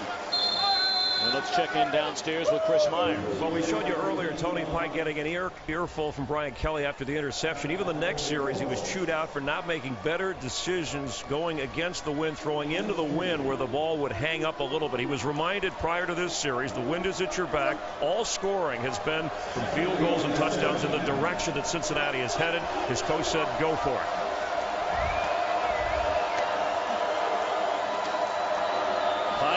Being chased, and was it picked off? It is an interception by Orion Martin.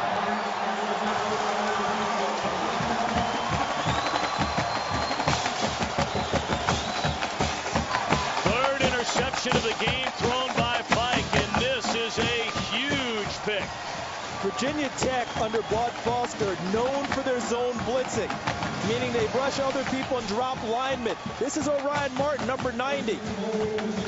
Look how he reads it, because he saw it and came back to the football. He was actually standing up and worked his way out to the outside like a linebacker and picked it off. And now the Hokies in business, trying to make this a 2-possession game. Evans cuts it back to the inside, and not much room there. Nelms the first man to meet him. And you have to think the Cincinnati defense has had to hang in there for a long time. We've seen the time of possession. This is going to be a tough sequence for them. But Tony Pike on the throwback. Orion Martin with the great read and a tremendous interception. He returned a fumble for a touchdown in the ACC championship game and celebrated that by getting married a few weeks ago to his fiancée, Jennifer. What a happy man he is. And Virginia Tech trying to pay it off with 6.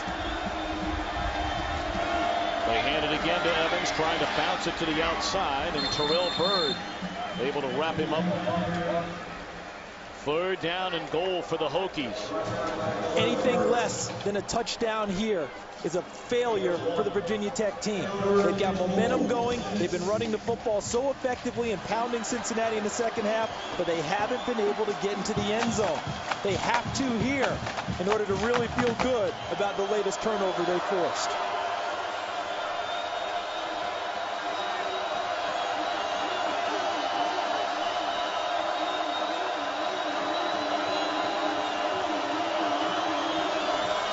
Evans to the outside, touchdown!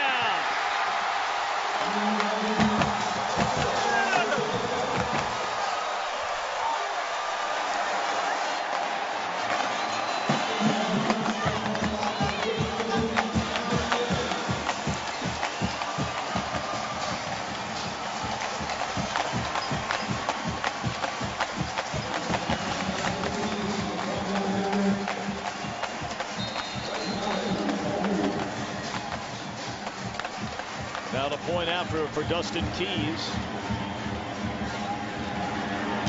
And it's a 13-point lead for Virginia Tech.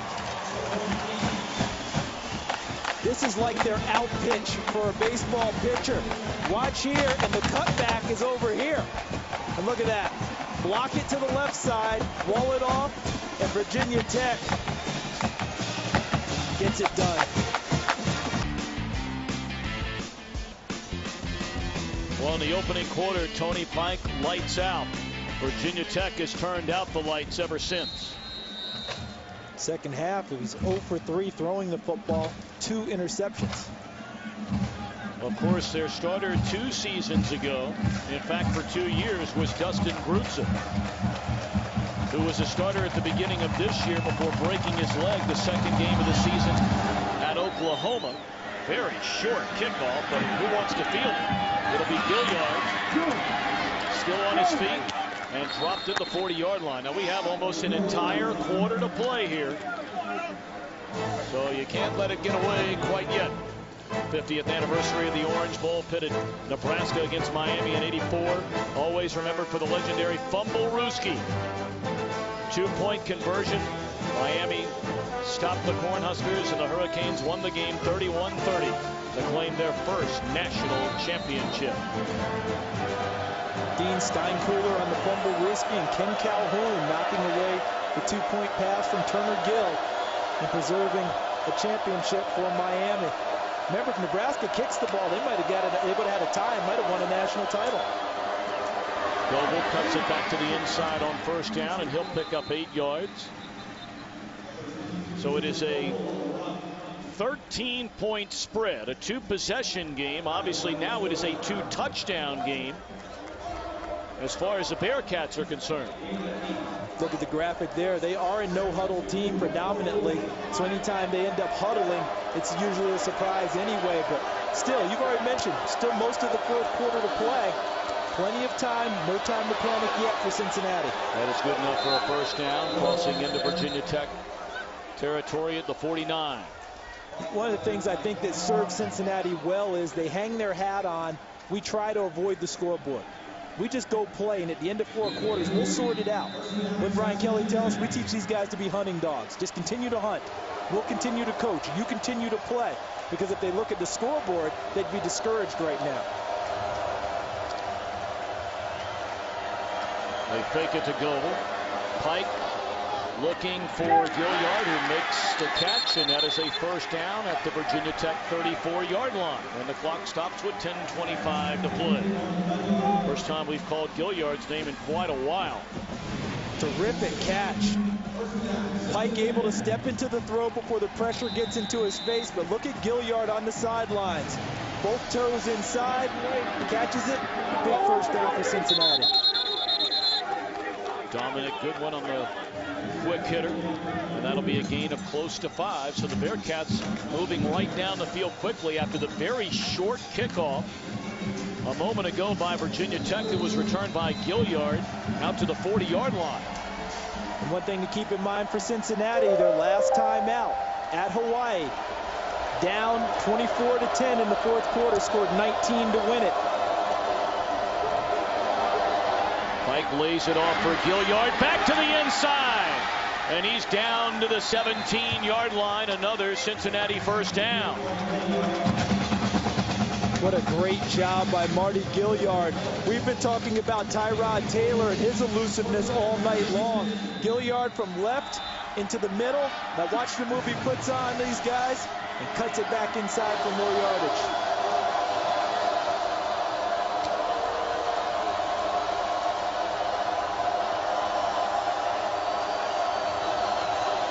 Play clock down, 11-10. Pike hands it off to Goebel, who cuts it back to the inside, and that'll be a gain of close to 6.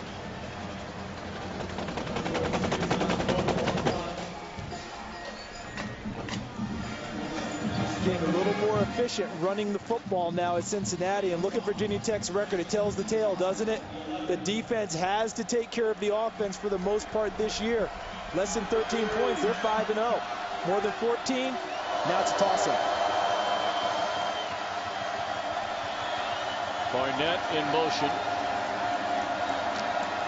On a 2nd down and 5 at the Virginia Tech 11. And coming over the back of the defender was Harris. Goodman looking for a flag and didn't get it. One of the goals for Cincinnati was to challenge Macho Harris tonight. The different receivers, to make him play so that he doesn't become just a spectator.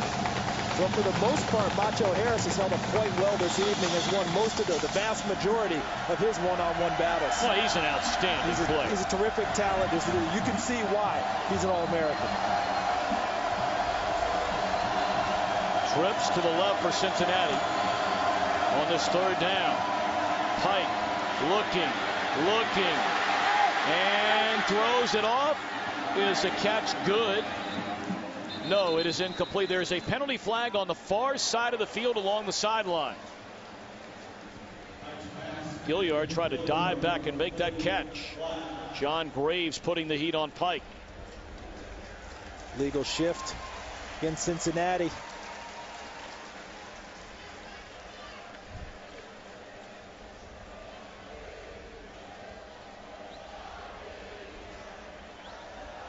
Cincinnati is one of the most heavily penalized teams in the country coming into the game. Illegal shift on the offense. That penalty declined. 4th down. 4th down. Now, with under 9 minutes to play, you need 2 touchdowns to take the lead. Brian Kelly, it appears, has made the decision. He's got to go. You have to, because a field goal still leaves you 2 more scores to try and get into the ball game. Not as much time as you need because of the way Virginia Tech has controlled the clock in the second half. You have to go here. Cincinnati will burn a timeout. The first they have used here in the second half. This is a huge play upcoming when we return to the FedEx Orange Bowl with Tech leading 20-7.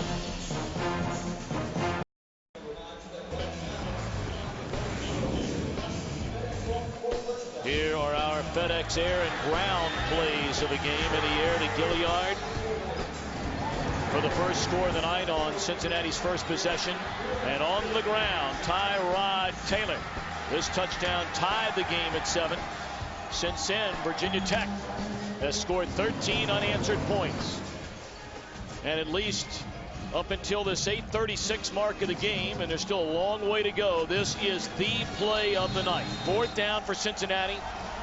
4th and 5 at the Virginia Tech 11. What are you trying to do here? If I'm Cincinnati, I try and spread Virginia Tech as much as possible, create one-on-one matchups, and I make Cam Chancellor. He's played well, but I try and isolate and work against him. He's the guy with a bad foot.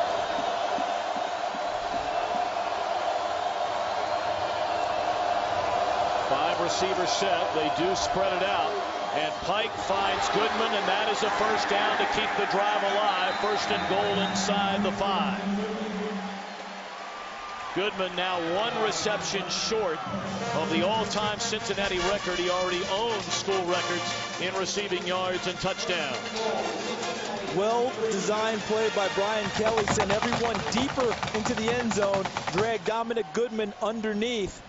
And Cam Martin, who's been playing with a bad wheel for much of the year, limps off. So Cody Grimm, I would presume, number 26, would come in to replace him. They've been alternating, not alternating, but every 2 series, they've worked most of the year anyway. And if you're wondering, here the last name Grimm, yep, you're right. His daddy, Russ Grimm. One of the original Hogs, a 4-time Pro Bowler along that Washington Redskins offensive line. How about Cody Grimm, his only scholarship offer out of high school to William and Mary. Walked on here, truly earned his way. That's Gaduli, the tight end, in motion on first and goal. Blitz coming. Pike rolling, spins out of way, still on his feet, and throws to the corner of the end zone. It's caught, but it's out of bounds. Well, what a dangerous throw that was right there by Pike. And what an incredible play by a defensive end, or Ryan Martin. The way he chased down Pike from the backside. Okay, this is him. Watch the pursuit, and then watch him dance with Tony Pike. He's right there. Everywhere Tony Pike turns, he can't shake Orion Martin, forces the incompletion.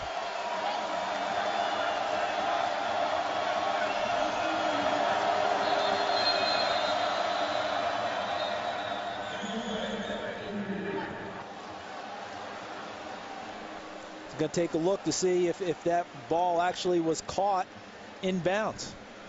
Did he get a foot down? Well, Marty Gilliard, again, miraculously made the catch. There's the catch. There are the feet. No. This should be a real quick one. I gotta say, this should be a quick one. No foot ever even came close to coming down. I can see where they're thinking, because as the foot leaves, but by the time he has possession, the feet are leaving the field of play. Well, I tell you, on that look, it's a lot closer than the first look. Okay, that what am I, Gilliard. 1 for 2 tonight on these? Yeah. I need to get to 6. You do. I need to get to 6, 6, 7. You do. Okay. You do. Your good friend Meatloaf, 2 out of 3 ain't bad. All right, there's a possession, and I think his feet are off the ground. And remember, it has to be conclusive evidence to overturn the call. That's what the issue is. The call on the field was incomplete. So I don't think they have evidence to overturn it. And they don't. Incomplete pass. All right, so second down and goal at the 8-12 mark. And there you go, Mr. Davis. Yes. That's pretty much your percentage as a Tennessee Volunteer, though, right? 6, 6, 7, you know. If it were baseball, I'd be in great shape. Here, average at best. Second down and goal as Cincinnati tries to draw within a touchdown of the lead. Pike to throw it, looking in the corner of the end zone, and overthrows Marcus Barnett. Third and goal. And notice what Bud Foster's doing with his defense. What he's doing is he's lining those guys up across, so it's hard for Tony Pike to get a read on what the coverage is. The second thing is they don't retreat. They stay right there and guard the goal line. If you're going to beat them, they're saying you have to beat us over the top, where you have an extra defender, which is the back line of the end zone. Condensed field. So if you're a defender, don't let him catch the ball in front of you. Make him catch it over the top behind you. And they ran the ball very well to begin this drive, yet they have not attempted a run until now on the first 2 plays inside the 3, and now Goebel takes it down near the goal line for another 4th down, this time 4th and goal for the Bearcats, and a second time within the last 3 minutes play of the night. And I think that you're talking about a tacit admission that the offensive line isn't a bunch of maulers anymore. Brian Kelly remade them into guys who could block in space. That's probably why they throw it more than run it.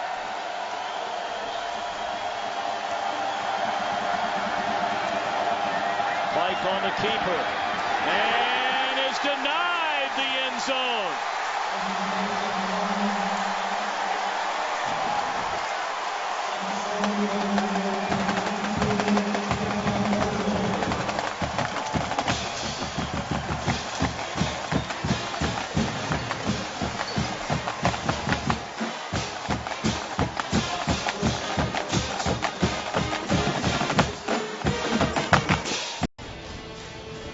coverage presented by Budweiser. Cincinnati in big trouble after this. What a great play. Look at this guy's pursuing. Barquell Rivers came into this game replacing Brett Warren, their normal starter. Rivers had played 28 snaps all year long on defense. Gets maybe the biggest stop of the game on that play. First down, Taylor on the keeper to burn some time as the clock is now closing in on the 7-minute mark. Cincinnati had to have that touchdown. And it was a curious call because you're using Tony Pike as almost a single wing runner. He had 2 lead blockers ahead of him. And I know he's more elusive in the pocket than you think, but you don't think of Tony Pike as being your primary ball carrier in that situation. And he ends up getting stacked up. Now the Cincinnati defense trying to force a turnover and create a big play. They give it to Evans.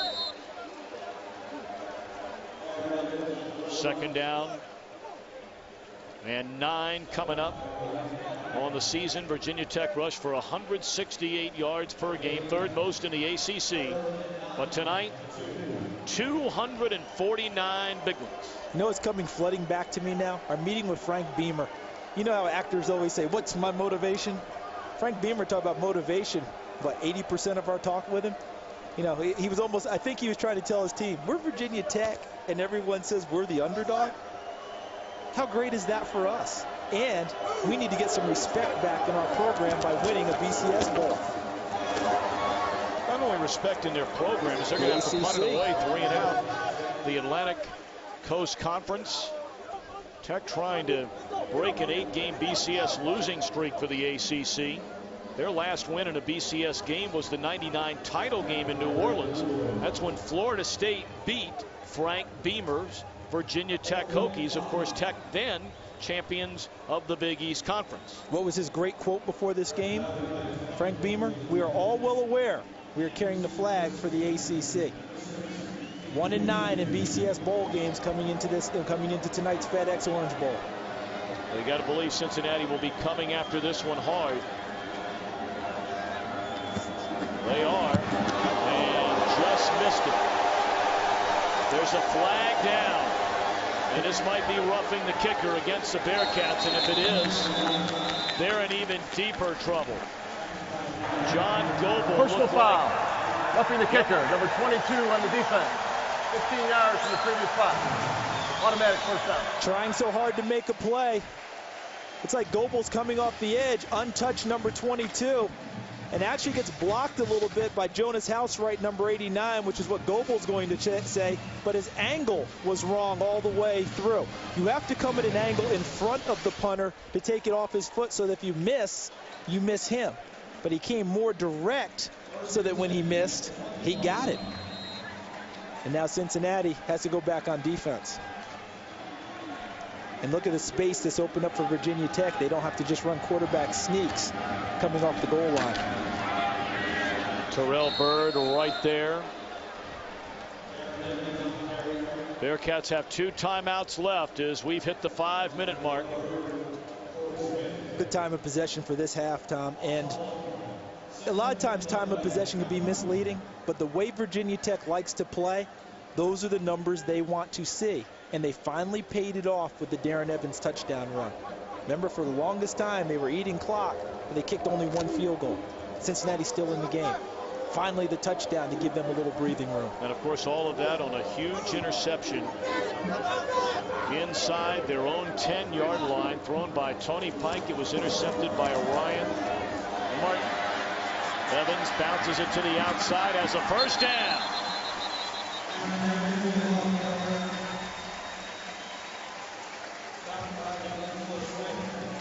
Great shots hovering right above the playing field. Brought to you by DirecTV. If you call yourself a sports fan, you got to get DirecTV.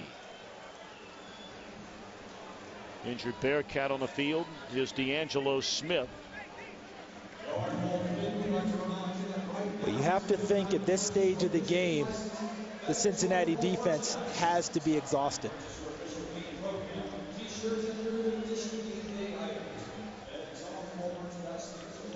They've been on the field an inordinate amount of time in this ball game. We just showed the graphic, over 16 minutes before this drive started by Virginia Tech in the second half.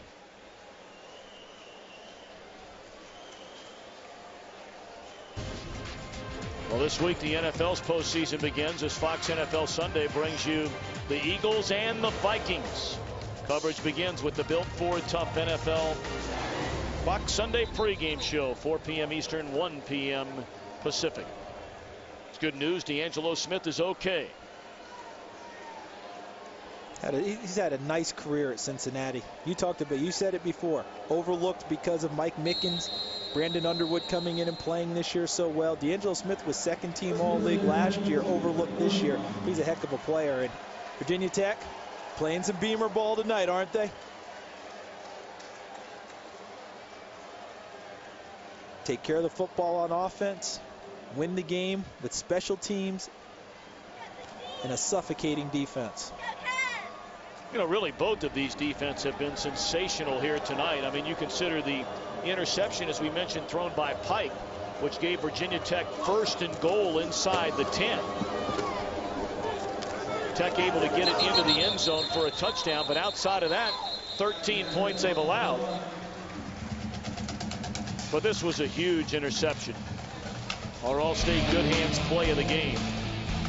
This one was in the end zone when the Bearcats had a chance to take the lead in the first half. Stephon Virgil coming all the way across field from his coverage to pick off his sixth pass of the year. That's a young man who missed most of spring practice, trying to get his academics in order. I think he practiced 3 or 4 times total in the spring. Had to come back and win his job. Got it done playing the field corner that Macho Harris used to play before they moved into the boundary. And he's more than held up in coverage this year. Has had a very, very nice year as a starter.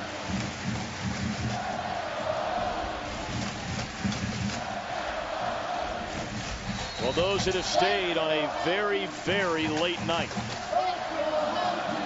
are starting the celebration. At least those that are wearing the maroon and orange. Bearcats sent down 13 busloads of students. Came for this game. The enthusiasm for Cincinnati football at an all-time high. Well, this is the first BCS appearance, of course, for Cincinnati under their second-year head coach, Brian Kelly. He won 2 national championships at Division II Grand Valley State, spent 2 years at Central Michigan, won a MAC title there, and has gone 22-5 at Cincinnati, the best 2-year stretch in school history. But it has been a very frustrating night tonight. Not what he wanted to show or what the Bearcats thought they would show the nation. It's the story that's been heard about. But tonight, the national stage, look at that, first outright conference title since 1964, and they were in the Missouri Valley Conference then. Now, they did share a title in Conference USA, but as the graphic pointed out, first outright title. Amazing. And, you know, both of these schools, we talk so much about what the players do on the field, and we've talked about what engaging young men they are from both sides off the field. But I tell you what, as you look at some of their struggles here tonight, both of these programs should be commended for what they are doing academically.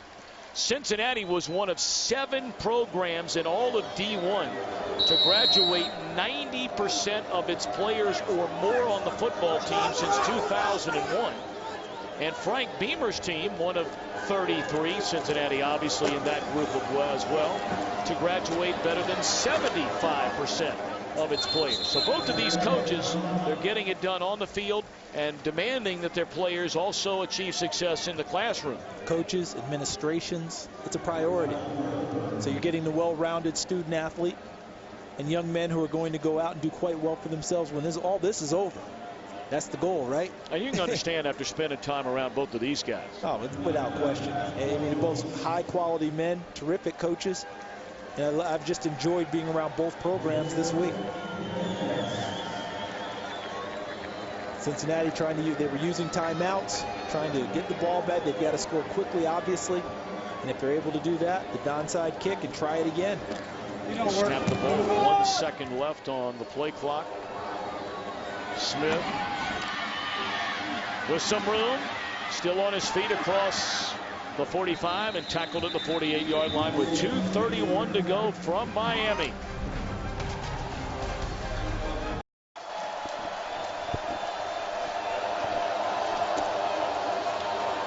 Pike on first down with under 2.5 to play.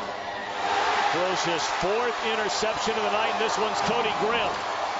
And the celebration is on in Blacksburg, Virginia.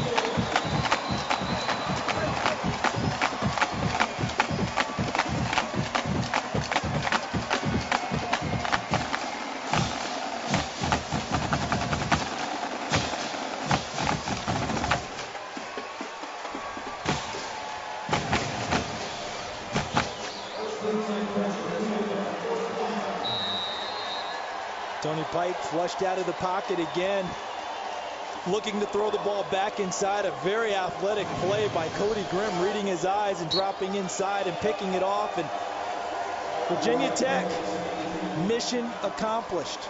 We're treating it like a business trip. We're practicing more ahead of time. We're having curfew earlier. The seniors bought in. You know, Virginia Tech tradition was the first 3 days of bowl practice, the seniors didn't have to practice. That was tradition of Virginia Tech. They voted to forego it in order to get ready for this ball game. They were tired of losing big games. Talk about BCS games. They got it done tonight. They can just run out the clock. The Bearcats out of timeouts. Frank Beamer will get his first win in a BCS game, and this is 4th try. And with a victory here tonight, I mean, you talk about, I don't know if it's lack of respect, but certainly lack of notoriety. This will make it 5 straight years for Virginia Tech, winning 10 or more games. Only USC and Texas can make that claim in all of college football. And Frank Beamer is about to get a wee bit chilly.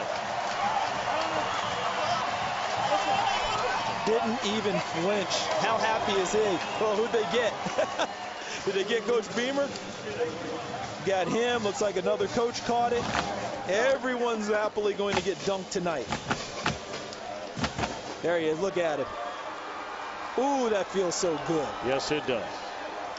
When you win, you don't feel the cold.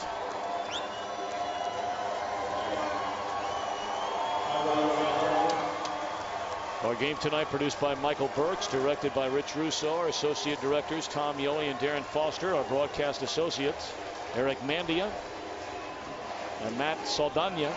Our technical producer, Frank Phillips. Senior producer at Fox Sports is Bill Brown. The executive producers, Ed Gorn and David Hill. Thank our entire crew who will perhaps enjoy a couple of days off. Of course, they have an NFL playoff game in this venue on Sunday. And then we're right back here a week from tonight for the FedEx BCS National Championship game. Oh, yes. Oh, yes. Say that we are looking forward to that. Go ahead, say it. We are. And they're looking forward to celebrating in Blacksburg, and for those in Miami, as Virginia Tech, with 4 seconds remaining,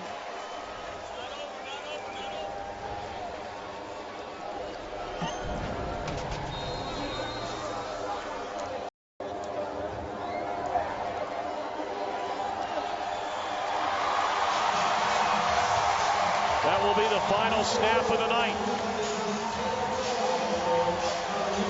So the Virginia Tech Hokies, a final count of 20-7. As always, we thank both universities, their sports information directors. Let's send it downstairs to Chris Myers. Chava with Victor Macho Harris as the celebrating goes on behind us as a senior leaving here. Congratulations, finally a bowl win, and it was about the defense. Your strength against Cincinnati's strength, and the defense won out. Oh yeah, definitely. You know, it's a blessing to be in this position. You know, I thank God for this opportunity, and yeah, like you said, it came to the defense. They had a very explosive offense, and we knew we had to step out and up on the defense, and we did a pretty good job. Frank Beamer talked about being motivated because you guys were underdogs. Can you talk about that and this being your final game here? All year we've been the underdogs. All year we had to scratch and claw our way to a victory. You know, hold on. We had to scratch our way up to victory. You know, and you know, it says a lot about our character on the team. You know, and it's a blessing to play with a group of guys like this, man. All right, you are macho. Congratulations on the goal line stand. All right, we'll see you. No, you see. Thank you. Hi to your. Your opponents there. Chris, thank you very much. Victor Harris, thank you very much. The Virginia Tech Hokies win the FedEx Orange Bowl by a final count of 20-7. Much more, including the trophy presentation still to come.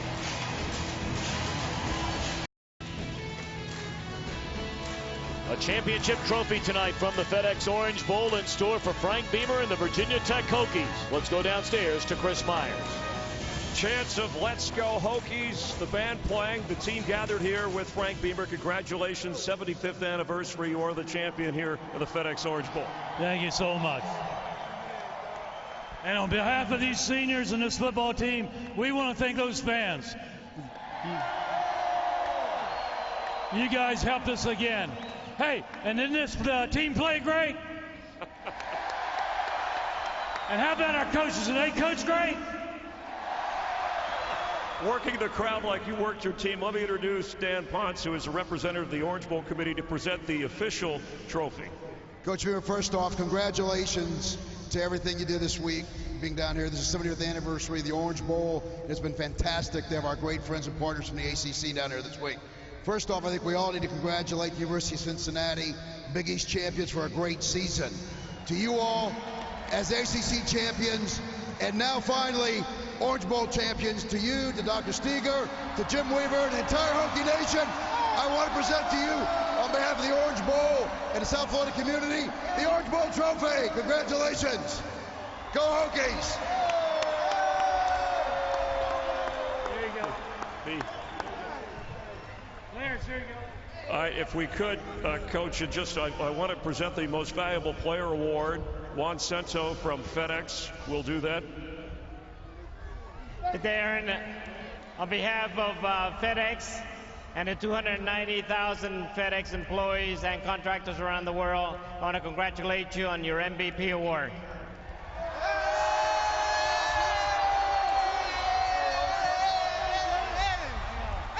I mean, 153 yards to the touchdown, and you have a 2-year-old son, James, back in Blacksburg, watching you, and I know as a teenage parent you had some tough choices to make. You took care of your family, you played football. You must be a very proud father tonight.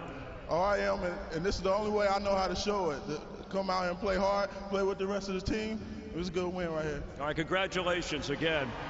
Darren Evans, Most Valuable Player. Coach Beamer, if I could just have you comment on the performance of Darren and your defense tonight. Well, I think our whole football team, defense came up with some great plays, the interception, the goal line stand. But I was proud of that offense. We moved the football and got some big plays. Kicking was solid, so I'm really proud of this football team. You had the great goal line stand, and after Cincinnati went down and scored to make it a quick 7-0, you made some adjustments, and after that, you had control of the game. Well, I think our coaches do a great job of making adjustments.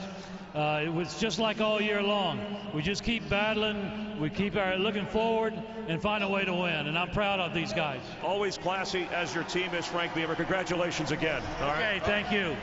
The 75th Orange Bowl belongs to the Virginia Tech Hokies. Tom?